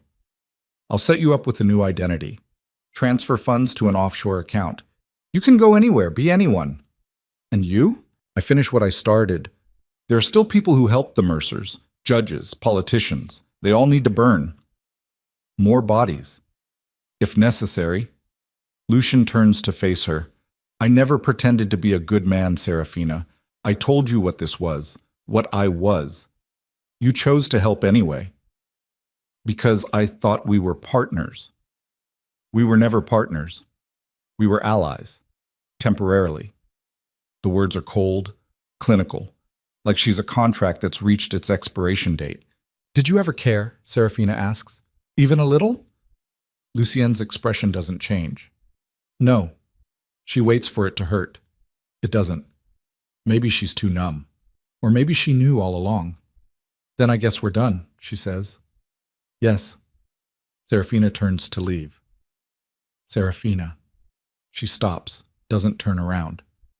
"What you did tonight," Lucien says quietly. "Stabbing Adrian. That took guts. Or desperation. There's not much difference." A pause. "For what it's worth, you're stronger than you think." Serafina looks back at him. "If I'm so strong, why do I feel like I'm drowning?" Lucien doesn't answer, just watches her with those flat gray eyes. Serafina leaves. She goes back to her room, sits on the edge of the bed, stares at the wall. Outside, the rain pounds against the windows. Thunder rumbles. Her phone buzzes. The burner. She picks it up. Unknown number, a text message. "You think you won. You didn't." Serafina's blood goes cold. She types back, "Who is this?" The response comes immediately. Adrian sends his regards. He's alive, and he's coming for you. Before Serafina can respond, another message appears.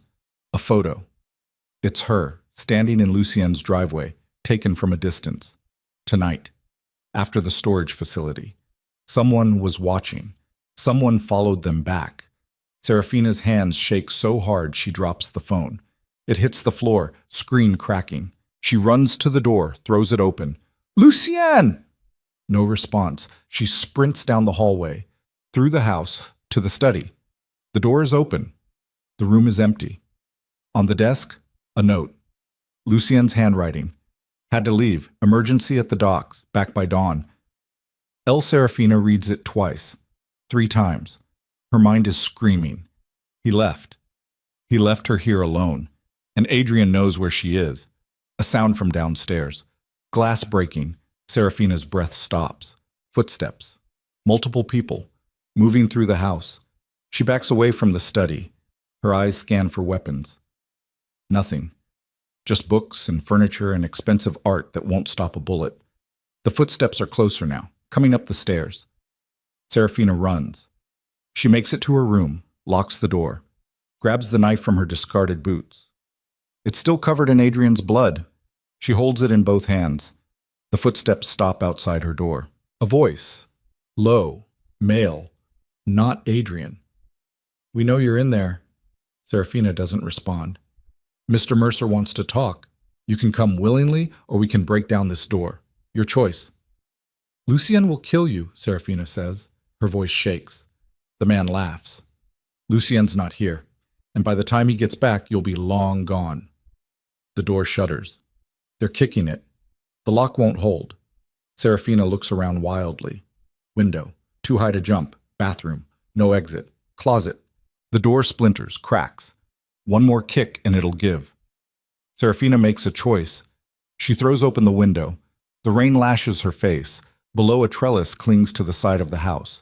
Old. Probably unstable. She doesn't have another option. She climbs out. The trellis groans under her weight. She moves fast, hand over hand, feet finding purchase on slick wood. The rain makes everything slippery. Her hands are numb. She can't feel her fingers. Above her, the door to her room crashes open, shouts. Flashlight beams cut through the rain. Serafina looks down. 20 feet to the ground. Maybe more. The gardens below are dark. She jumps. The impact drives the air from her lungs. She lands hard, rolls, comes up gasping. Pain shoots through her ankle. Twisted. Maybe broken. She limps forward anyway. Behind her, voices. Someone's climbing down the trellis after her.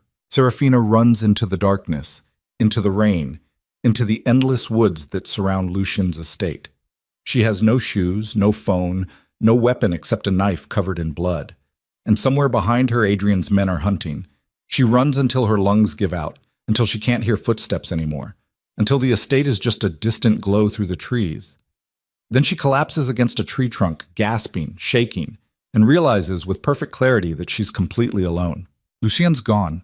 Adrian's alive, and the only thing Serafina has left is the will to survive. The rain doesn't stop, neither does she. The woods swallow Serafina whole. Rain hammers through the canopy above, turning the ground into mud that sucks at her bare feet with every step. Branches claw at her face. Her ankle screams with each impact, but she doesn't stop. Can't stop. Behind her, flashlight beams cut through the darkness like searchlights hunting prey. "She went this way." The voice is close. Too close. Serafina veers left, deeper into the trees, where the undergrowth is thicker and the shadows are absolute. Her lungs burn. Her ribs ache where Adrian hit her hours ago. Was it only hours? It feels like days. She trips over a root, goes down hard. Mud fills her mouth. She spits, gasps, pushes herself up. Her hands are shaking so badly she can barely grip the knife still clenched in her fist. The flashlight beams sweep closer. She can hear them now.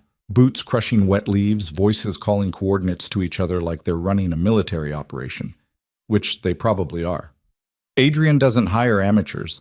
Serafina crawls behind a fallen tree, presses herself flat against the rotting bark, holds her breath.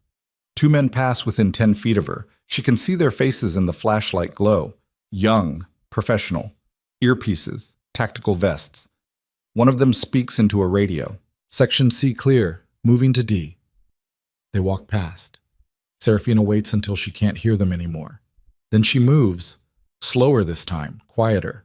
Her body is shutting down.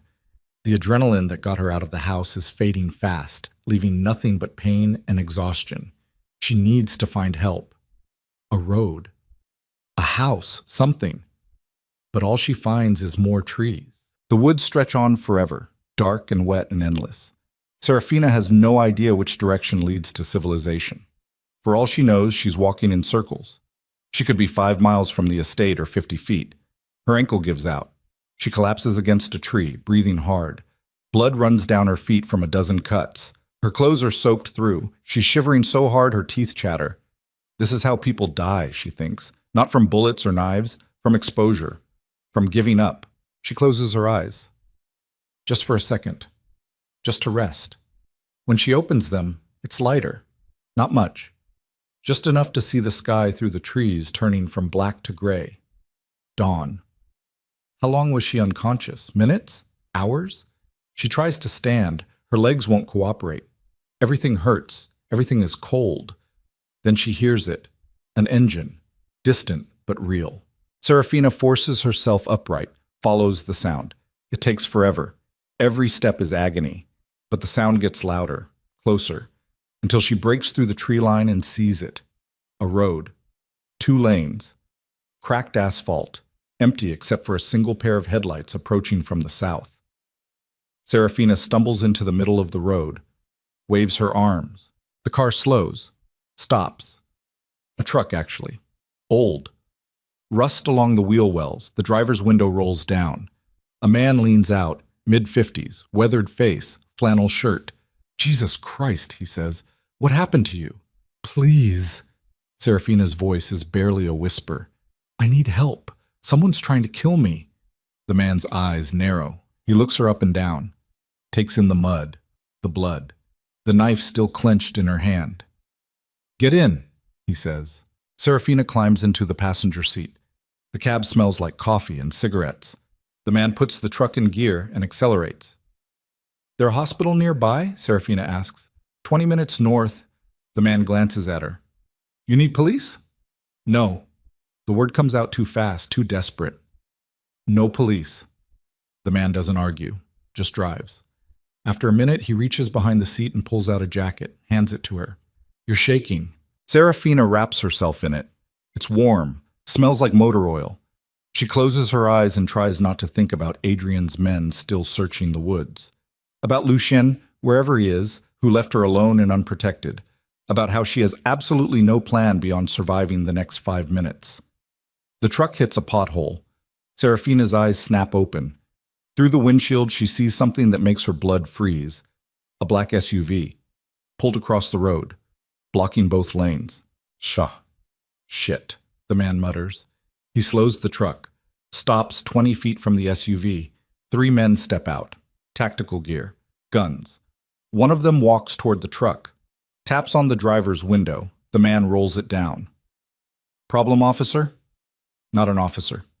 The man's voice is flat, dead. Looking for someone, girl, mid-20s, brunette, covered in mud. You seen anyone like that? Serafina holds her breath. Her hand moves to the door handle.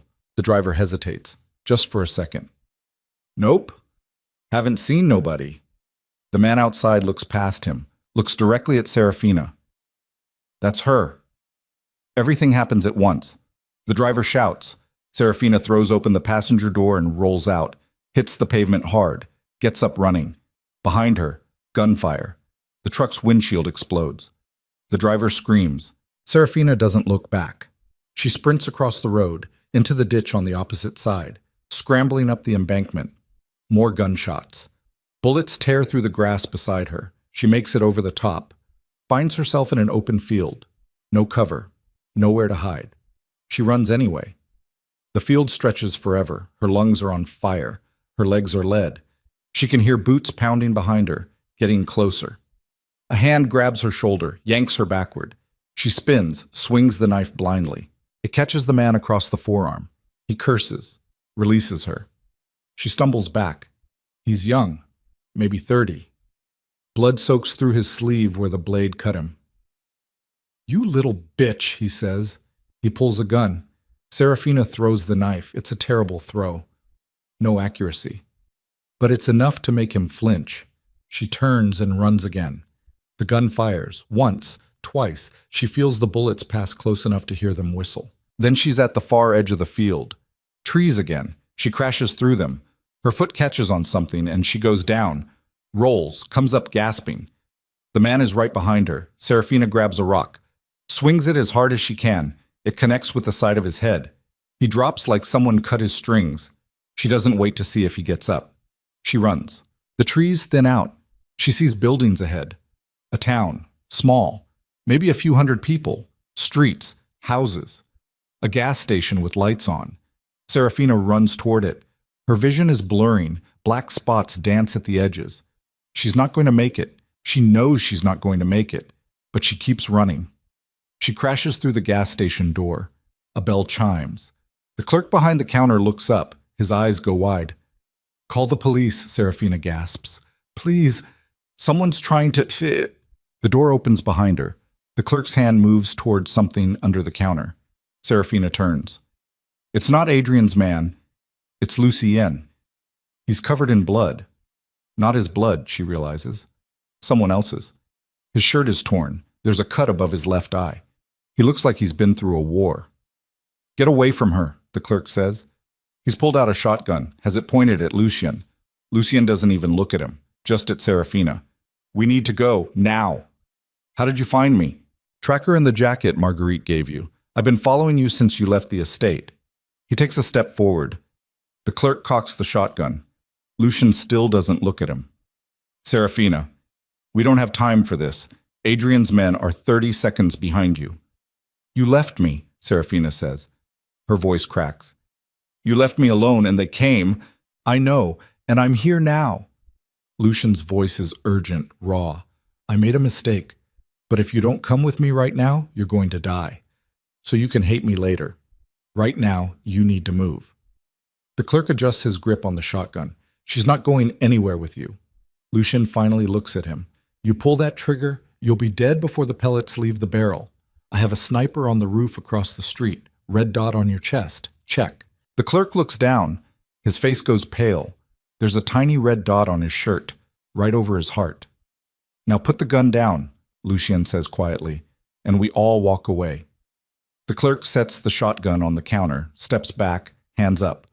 Lucien crosses to Serafina, holds out his hand. "Please." Serafina looks at his hand, at his face, at the blood covering him. "Whose blood is that?" she asks. "People who tried to stop me from getting to you." "How many?" "6. "Did you kill them?"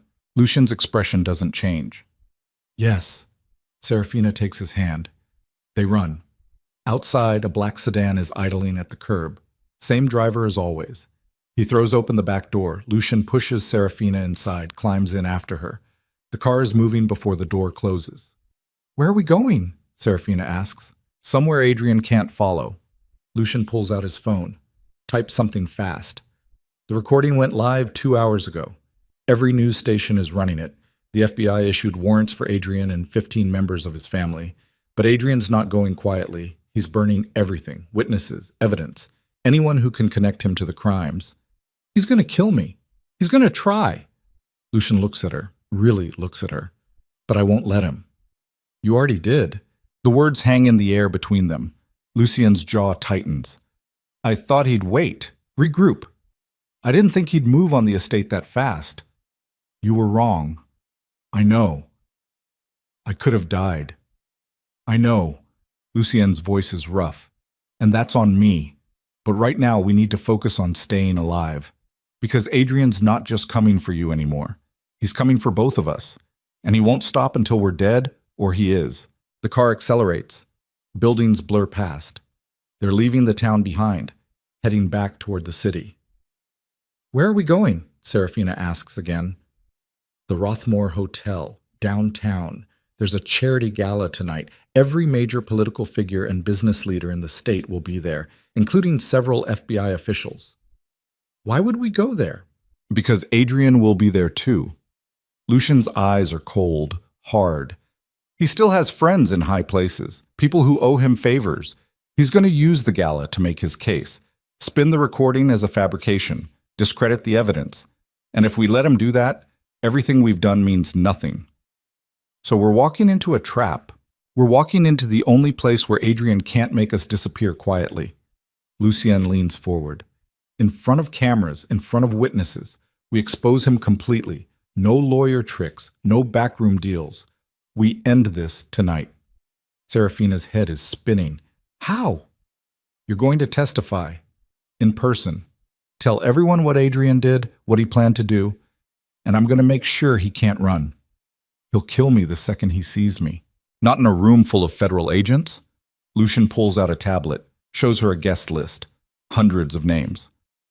Half these people want Adrian's head on a spike. The other half are too afraid of bad publicity to protect him. We go in together. We tell the truth. And we let the system do the rest. You're insane. Probably.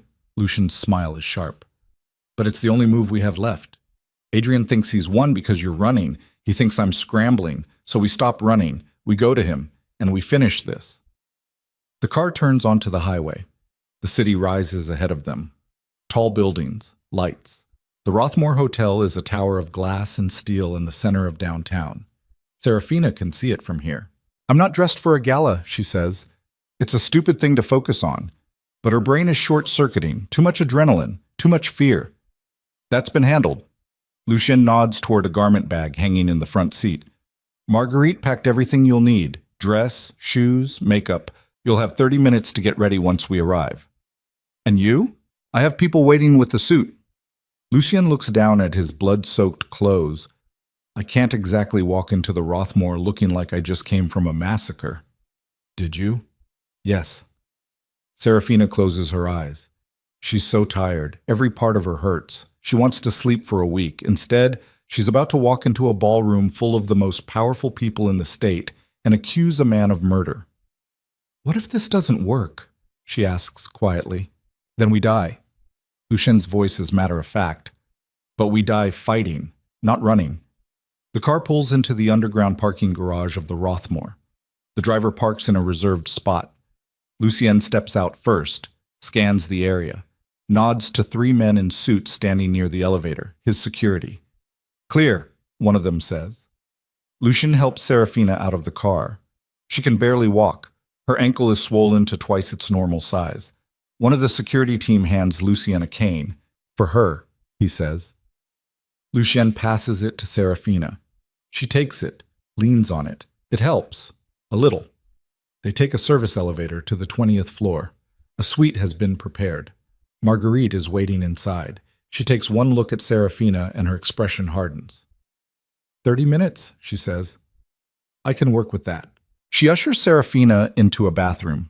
The tub is already filled. Steam rises from the water. Serafina strips off her filthy clothes and sinks into it. The heat is almost painful. She scrubs until the water turns brown with mud and blood. Marguerite doesn't waste time. She washes Serafina's hair, bandages her feet, wraps her ankle in compression tape, applies makeup with quick, efficient strokes, foundation to cover the bruises, eyeliner to make her look alive instead of half dead. The dress is midnight blue, long, elegant. It fits perfectly. The shoes have a low heel, Marguerite's concession to the injured ankle. Jewelry. Simple. A silver necklace. Earrings. Serafina looks at herself in the mirror. She looks like someone going to a ball, not someone who spent the last 6 hours running for her life. You'll do, Marguerite says. Not a compliment, just a statement of fact.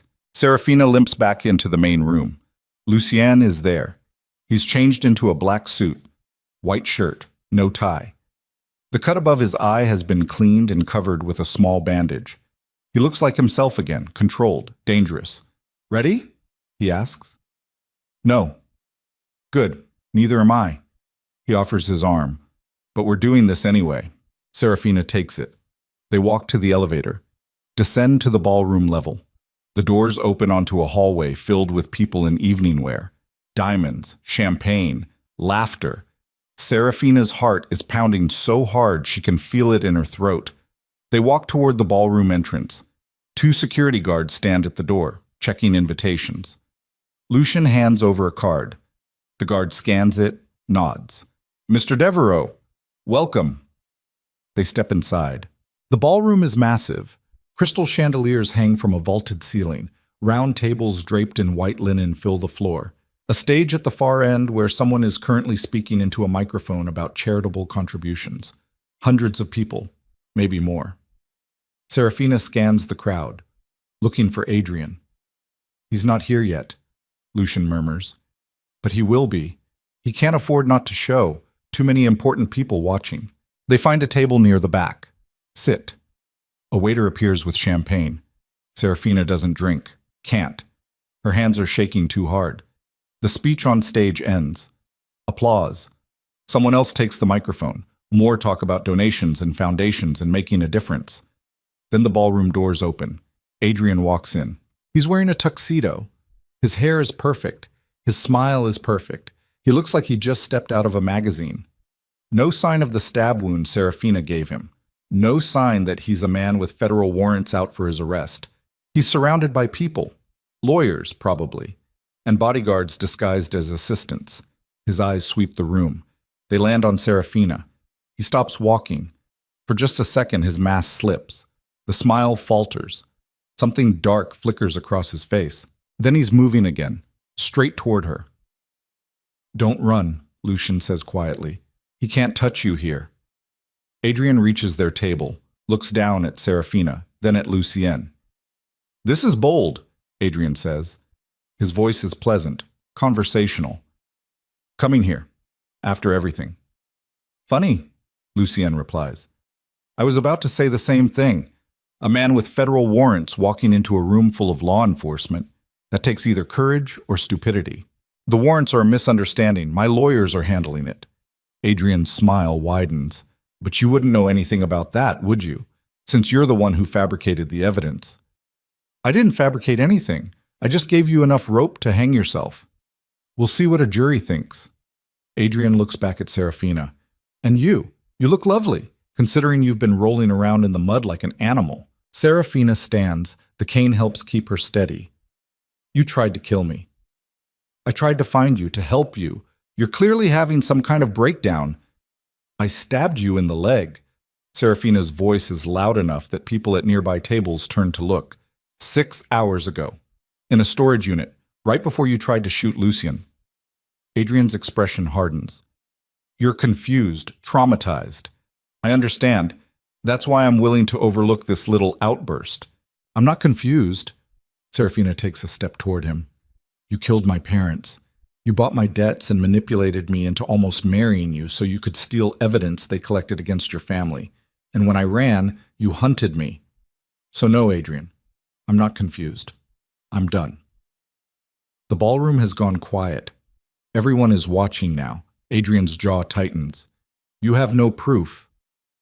"I have a recording of you confessing." Lucien stands, pulls out his phone. "Want to hear it?" "That recording is inadmissible. Obtained under duress." "Maybe in court." Lucien's smile is cold. "But we're not in court. We're in a room full of people who already think you're guilty. So let's ask them." He turns to the crowd, raises his voice. "How many of you saw the news today? The recording of Adrian Mercer threatening a woman and admitting to multiple felonies?" Silence. Then someone raises a hand, then another, then dozens. Adrian's face goes white. "This is a setup." "No." Serafina's voice is steady now, clear. "This is justice." Adrian takes a step toward her. His hand moves inside his jacket. Lucien moves faster. He's between them in half a second, his hand on Adrian's wrist. "Don't. Get your hand off me. Make me." The tension breaks when someone screams, a woman at a nearby table. She's pointing at Adrian's jacket, at the gun partially visible beneath it. "He has a weapon!" The ballroom erupts into chaos. People scramble away from the table. Security guards converge. Someone shouts for the police.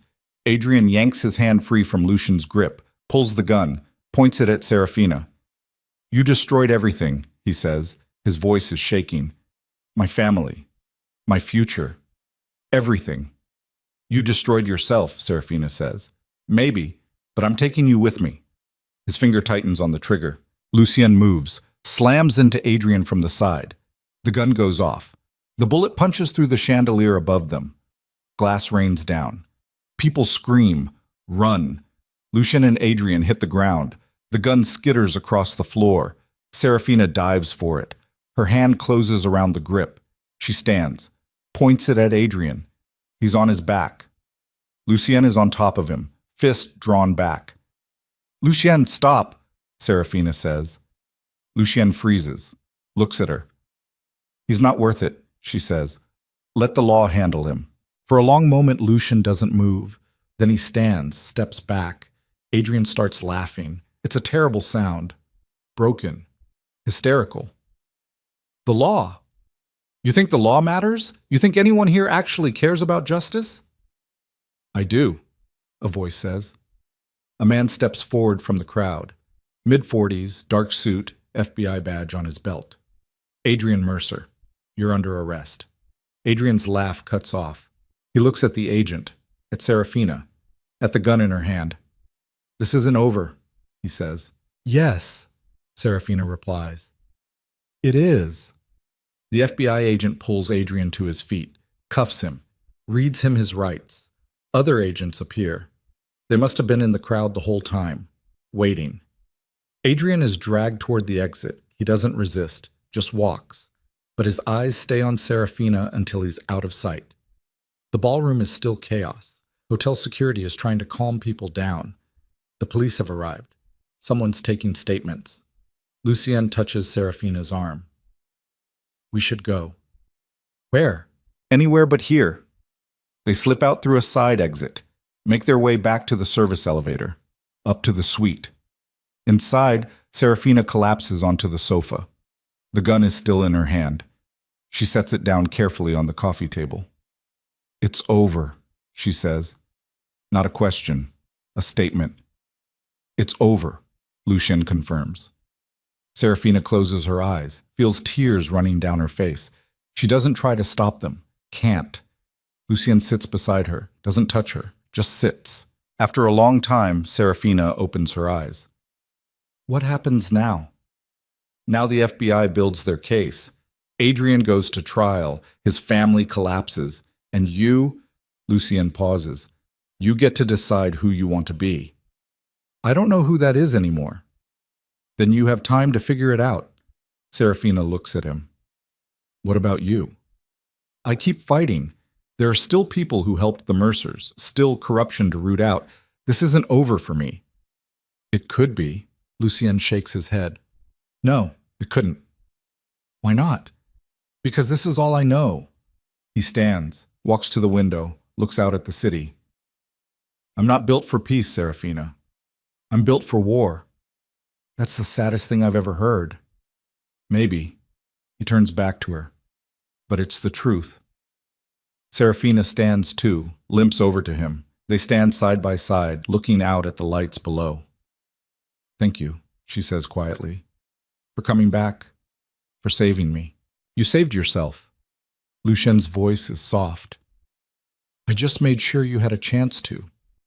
They stand there in silence. Two people who survived something most people can't even imagine. And outside in the city below, the world keeps turning. Tomorrow, Serafina will wake up in a world where Adrian Mercer is in custody, where her parents' killers are facing justice, where she's finally, truly free. But tonight, she just stands at the window beside the man who helped her burn everything down. And for the first time in 10 years, she feels like she can finally breathe. The trial begins 3 months later. Serafina sits in the gallery every single day, front row, same seat. She watches as prosecutors lay out evidence piece by piece, financial records, photographs, testimony from witnesses who finally found the courage to speak. The courtroom is packed. Media cameras line the back wall. This is the trial of the decade, and everyone knows it. Adrian sits at the defense table in an expensive suit that can't hide what he's become. Thinner, older. His perfect hair is still perfect, but his eyes are hollow. He doesn't look at Serafina, not once, not during opening statements, not during witness testimony, not even when the prosecution plays the recording of his confession, his voice echoing through the courtroom, cold and damning. Lucien doesn't attend. He sends updates through Marguerite, brief texts, clinical summaries of each day's proceedings. He's busy, Marguerite explains. Other battles to fight, other wars to win. Serafina doesn't ask for details, doesn't want to know. On the 5th day of testimony, the prosecution calls Serafina to the stand. She walks to the witness box on steady legs. The ankle healed weeks ago. So did the cuts on her feet. The bruises faded. The physical damage is gone. But when she places her hand on the book and swears to tell the truth, her voice still shakes. The prosecutor is a woman in her 40s, sharp eyes, no-nonsense demeanor. She approaches the stand with a folder tucked under her arm. Ms. Vale, she begins, Can you tell the court how you first met the defendant? Serafina takes a breath. He approached me 2 weeks after my grandmother died. I was at a coffee shop near her house. He said he'd known her, said he wanted to offer his condolences. And did you believe him? Yes. He was kind, attentive, everything I needed at that moment. The prosecutor nods. When did you realize he wasn't who he claimed to be? At the wedding, right before we were supposed to say our vows. I overheard him talking to his attorney about offshore accounts and property transfers. That's when I understood I wasn't supposed to be his wife. I was supposed to be a transaction. What did you do? I ran. The prosecutor walks Serafina through everything. The storage unit, the recording, the night Adrian's men invaded Lucien's estate, the gala. Every detail is pulled out, examined, entered into evidence. Serafina's voice stays steady. She doesn't cry, doesn't break. She just tells the truth. When the defense attorney cross-examines her, he's aggressive, tries to paint her as unstable, a woman scorned, someone with a vendetta. Serafina meets every question with calm precision. She doesn't take the bait, doesn't get angry. She just answers. By the time she steps down from the stand, she's exhausted. But when she walks past Adrian's table, she sees something in his face that makes it all worth it. Fear. The trial lasts 6 weeks. The jury deliberates for 4 days. When they return with a verdict, the courtroom goes silent. Guilty. On all counts. Conspiracy, fraud, attempted murder, racketeering. Adrian doesn't react, just sits there, staring straight ahead, while the judge sets a sentencing date, 25 years to life. The courtroom erupts. Reporters scramble for the exits. Adrian's lawyers immediately file notice of appeal. But Serafina doesn't stay to watch. She walks out into the hallway, into the sunlight streaming through the courthouse windows, and for the first time since this whole nightmare began, she feels something close to peace. Her phone buzzes. A text from an unknown number. It's done. You did well. L. She stares at the message for a long time, then deletes it.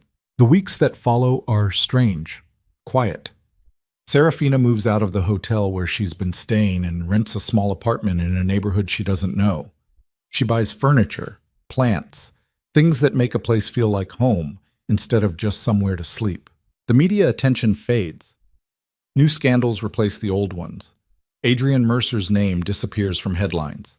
His family's empire collapses in spectacular fashion. Assets seized, properties auctioned, executives arrested. The rot runs deep, deeper than anyone imagined. By the time the FBI finishes investigating, 17 people are indicted. 8 more flee the country. So us. Serafina watches it all unfold from a distance. She doesn't give interviews, doesn't write a book, doesn't try to profit from her pain. She just exists, breathes, learns what normal feels like. She gets a job at a nonprofit that helps victims of financial exploitation. It's not glamorous. The pay is terrible, but the work matters. And for the first time in her life, Serafina feels like she's doing something that would have made her parents proud. 6 months after the trial, she receives a package. No return address. Just her name and apartment number written in elegant script. Inside, she finds a key and a note. Storage unit, 1247 Oak Street. Everything your parents left behind, the real files, the ones Adrian never found. Do with them what you think is right. L.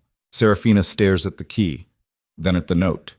Then she picks up her phone and calls the number Marguerite gave her months ago, the one that's supposed to reach Lucien in emergencies. It rings 4 times. Then a voice she hasn't heard in half a year answers. Serafina. Just her name. Nothing else. But hearing it in Lucien's voice makes something twist in her chest. You sent me a key, she says. I did. Why now? Because you're ready. 6 months ago, you would have burned everything without looking at it. Now you'll actually read it, decide what matters. Serafina sits down on her couch. How do you know what I would have done 6 months ago? Because I know you. Lucien's voice is quiet, tired. Better than you think. Where are you? A pause. Far away. That's not an answer. It's the only one I have. Serafina closes her eyes. Are you ever coming back? No. The word is final, absolute. But something in the way he says it makes Serafina wonder if he wishes the answer were different. The work you're doing, Lucien continues, at the nonprofit, it's good work. You're keeping tabs on me. Old habits. You should stop. Probably. A breath. But I won't. Serafina doesn't know what to say to that. So she just sits there, phone pressed to her ear, listening to Lucien breathe on the other end of the line.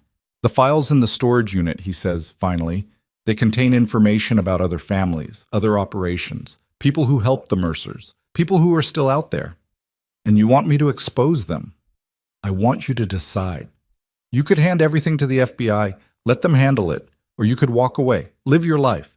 No one would blame you. What would you do? Lucien laughs. It's a rough sound. You already know what I'd do. That's why you're asking. Serafina opens her eyes, looks at the key in her hand. I'm not like you. No, you're better. Lucien's voice softens. You have a chance at a real life, Serafina. Don't waste it trying to fight battles that aren't yours. They killed my parents, and you made them pay. Adrian's in prison. His family is destroyed. That's more justice than most people ever get. Is it enough? Only you can answer that. The line goes quiet. Serafina can hear background noise on Lucien's end. Wind, maybe, or traffic. Wherever he is, it's somewhere far from here. Will I ever see you again? She asks. I don't know. That's not fair. I know. Lucien's voice is raw. But it's the truth. My life doesn't have room for... He stops. For what you deserve. And what do I deserve? Someone who comes home at night. Someone who doesn't have blood on their hands. Someone who can give you peace instead of just more war. Serafina's throat tightens. What if I don't want peace? Then you're lying to yourself. Lucien's voice hardens. And I won't let you ruin your life chasing ghosts with me. You don't get to decide that. I already have. A pause. Take care of yourself, Serafina. And whatever you decide about those files, make sure it's what you want. Not what you think I want. Not what anyone else wants. Just you. The line goes dead. Serafina sits there for a long time, staring at her phone. Then she picks up the key and drives to Oak Street. The storage facility is small. Old. The kind of place that rents month to month and doesn't ask questions. Unit 1247 is on the ground floor. Serafina unlocks it, pulls up the door. Inside, she finds boxes. Dozens of them. Labeled in her father's handwriting. More financial records, more photographs. Names she recognizes from the trial and names she doesn't. Evidence connecting corrupt officials to criminal networks spanning decades. Enough to bring down another dozen powerful families if she wanted to. Serafina sits down on the concrete floor, opens the first box, starts reading. Hours pass. The sun sets. Motion sensor lights flicker on overhead. Serafina keeps reading. By midnight, she's made her decision. She loads half the boxes into her car, the half with evidence that's actionable, current, dangerous to people who are still actively causing harm. She drives to the nearest FBI field office and leaves them on the doorstep with a note. More evidence. More crimes. Do your job. A concerned citizen.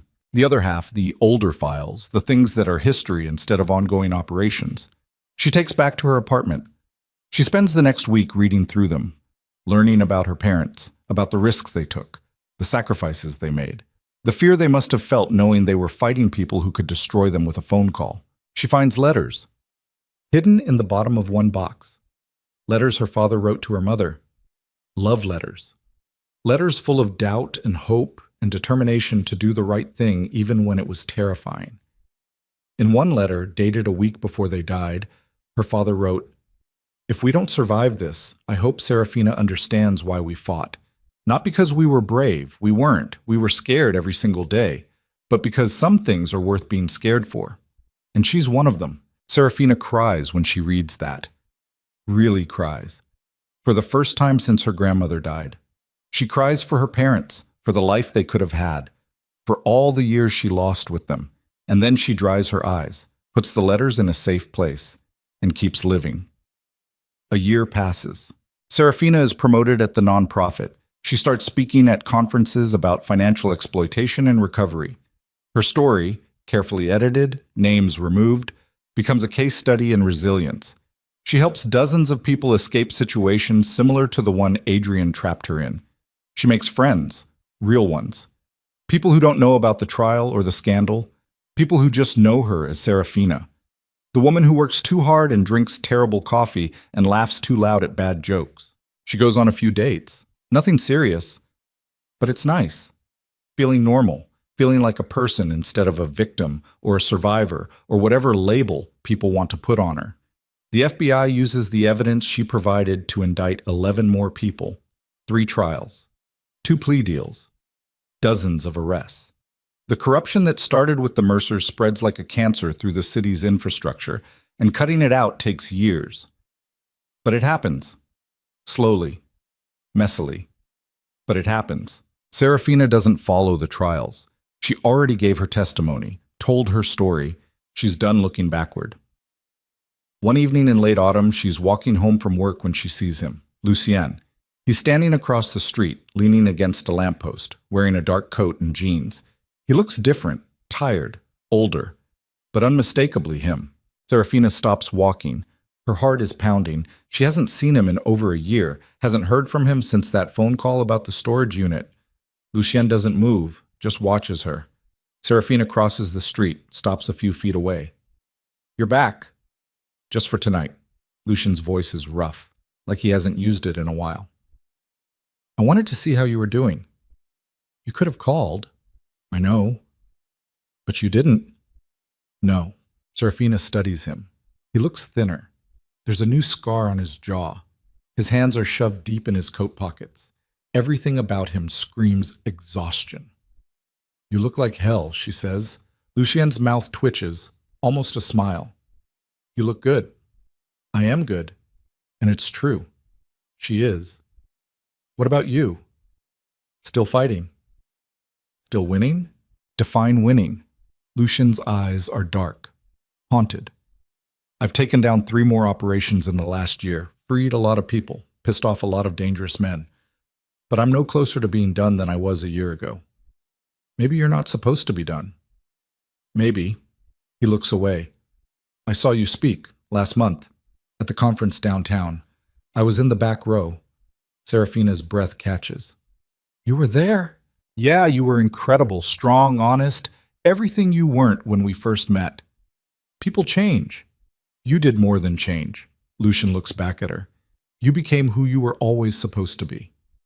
"And who's that?" "Someone who saves people instead of needing to be saved." The words hang between them. Serafina doesn't know what to say, so she just stands there, on a sidewalk in autumn, watching the man who helped destroy her old life and build a new one. "Why did you really come back?" she asks. Lucien hesitates, then reaches into his coat, pulls out an envelope, hands it to her. "I'm leaving. For good this time. Going somewhere no one will find me. Starting over." "Where?" "Can't tell you. Safer that way." Serafina opens the envelope. Inside she finds a deed. To a vineyard in Italy. Her name is on it. "What is this?" she whispers. "A gift. Or an apology. I'm not sure which." Lucien's voice is quiet. "It was supposed to be mine. A place to disappear to when this was all over. But I realized something. I'm never going to be done. I'm going to keep fighting until someone puts a bullet in me or I collapse from exhaustion. That's who I am." "Lucien, but you." He cuts her off gently. "You get to be done. You get to walk away. And I want you to have somewhere to walk away to. Somewhere safe. Somewhere beautiful. Somewhere you can finally rest." Serafina stares at the deed, at her name written in legal script. "I can't accept this." "You already have. The papers are filed. It's yours." Lucien steps back. "Do whatever you want with it. Sell it, live there, turn it into a foundation. I don't care. I just wanted you to have options." "Why?" "Because you gave me something no one else ever has." Lucien's voice is raw. "You made me believe, even for a little while, that someone like me could be more than what I was born to be. That maybe redemption isn't just a word. And even though I'm not strong enough to walk away from this life, you are. And you should." Serafina's eyes burn. "You're a good man, Lucien Devereaux." "No, I'm not." He smiles. sad, broken. But you make me wish I could be. He turns to walk away. Wait, Serafina says. Lucian stops. Doesn't turn around. If you ever change your mind, she says, if you ever decide you want to stop fighting and start living, you know where to find me. I won't change my mind. But if you do, Lucien looks back over his shoulder. If I do, you'll be the first person I call. Then he's gone, walking down the street, disappearing into the crowd. Serafina watches until she can't see him anymore. That night, she sits in her apartment and reads through the vineyard deed. The property is beautiful, rolling hills, ancient grapevines, a stone farmhouse that looks like something out of a painting. It's everything she never knew she wanted. She doesn't sell it. But she doesn't move there either.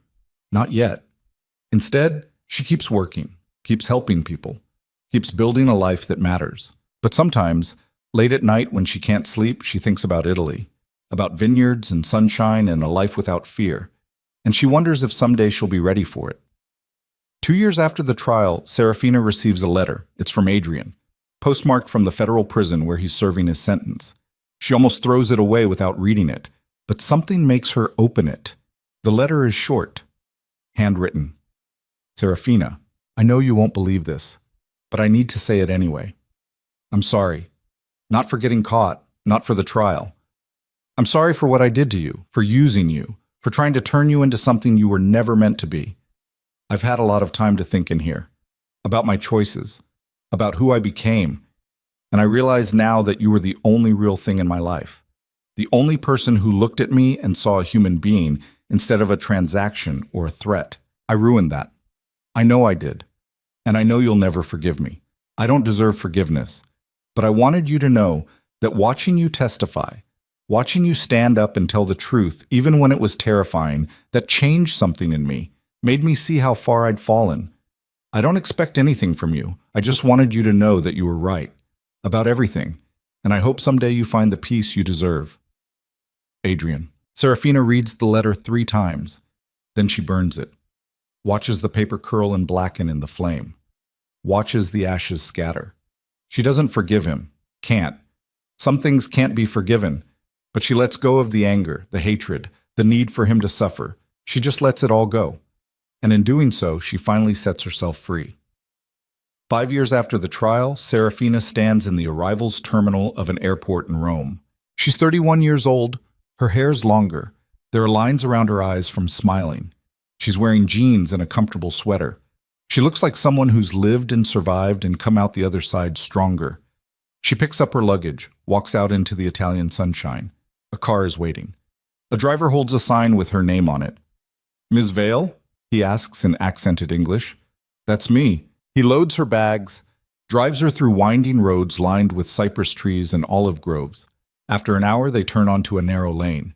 At the end of it, a stone farmhouse rises against the hills. Vineyards stretch in every direction. The driver unloads her bags.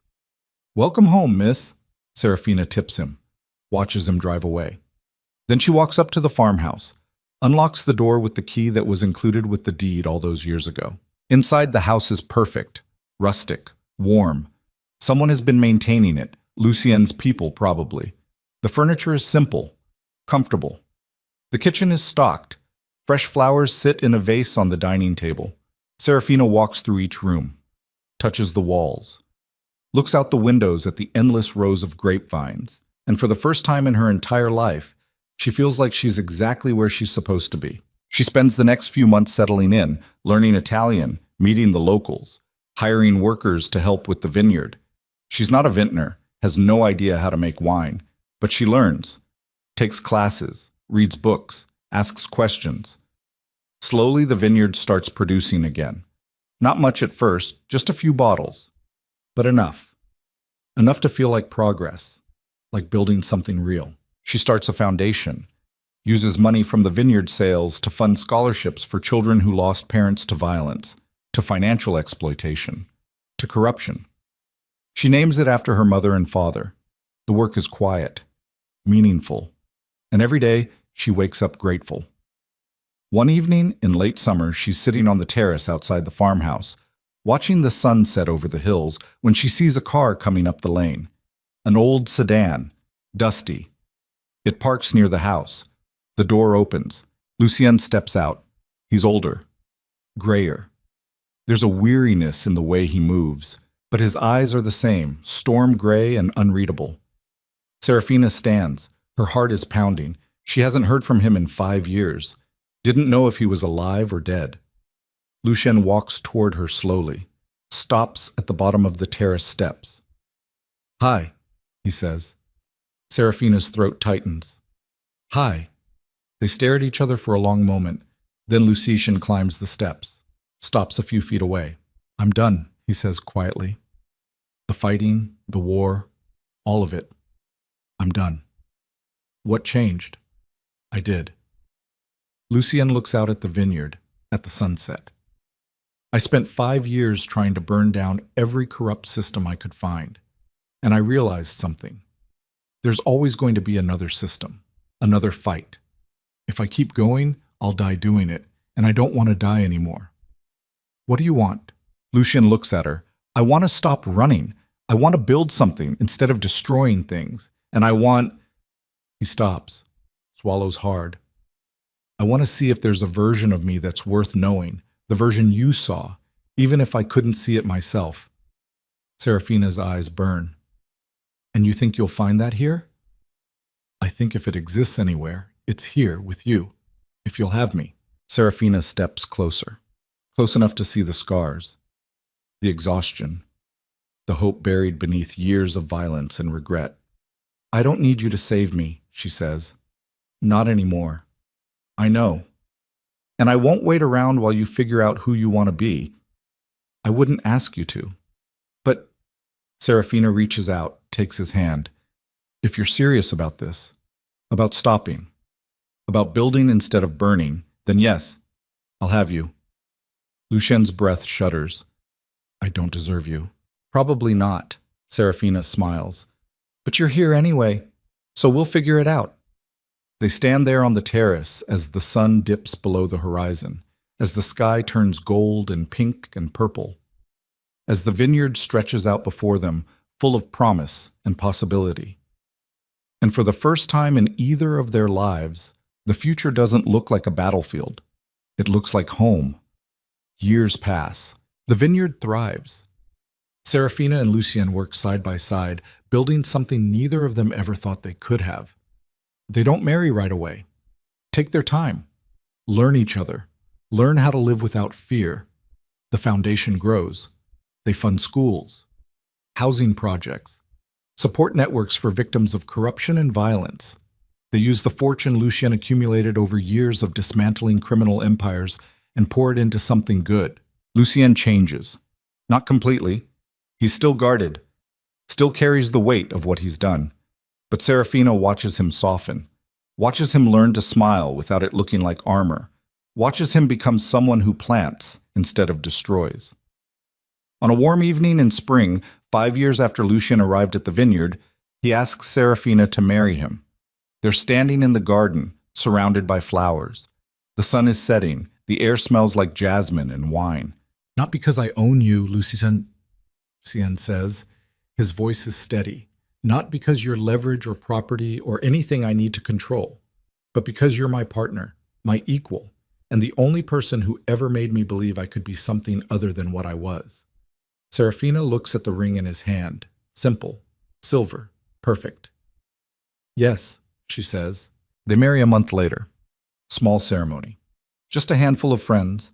Marguerite is there, a few workers from the vineyard, people from the foundation. No press, no cameras, just two people choosing each other. As the sun sets over the hills, Lucien and Serafina stand together under an arch woven with grapevines and wildflowers. And when they kiss, it feels like the end of something and the beginning of everything. That night, after the guests have left and the house is quiet, Serafina and Lucien sit on the terrace. A bottle of wine from their first harvest sits between them. They don't talk, just sit, side by side, watching the stars. "Do you ever miss it?" Serafina asks finally. "The fighting?" Lucien thinks about it. "Sometimes, when I see the news, when I hear about some new corruption scandal, part of me wants to grab a gun and go to war." "But you don't." "No, Because I have something better now. He looks at her. I have you. I have this. And that's worth more than any war I could fight. Serafina leans her head against his shoulder. I'm proud of you. For what? For choosing to live instead of just survive. Lucian's arm wraps around her. I learned that from you. They sit there until the stars multiply and the night grows cold. Then they go inside. Together. Two people who fought their way through hell and came out the other side with something most people spend their whole lives searching for: peace, purpose, and each other. And as Serafina drifts off to sleep that night, wrapped in Lucien's arms, she thinks about the girl who ran from a wedding in the rain. The girl who was terrified and alone and desperate. That girl is gone. She disappeared somewhere between the storage unit and the courtroom, and the moment Serafina decided to stop being a victim and start being a survivor. In her place is a woman who built a life worth living, who helps people find their way out of darkness, who learned that strength isn't about never being afraid. It's about being afraid and moving forward anyway. The night she ran from the cathedral wasn't the end of her story. It was the moment her real life began. And every day since has been a choice to keep living it. Not perfectly, not without scars, but wholly, completely, hers. Outside, the wind rustles through the vineyard, the vines heavy with fruit, the earth rich with promise. And somewhere in the distance, thunder rumbles. But Serafina doesn't flinch. She's not afraid of storms anymore. She's learned how to dance in the rain.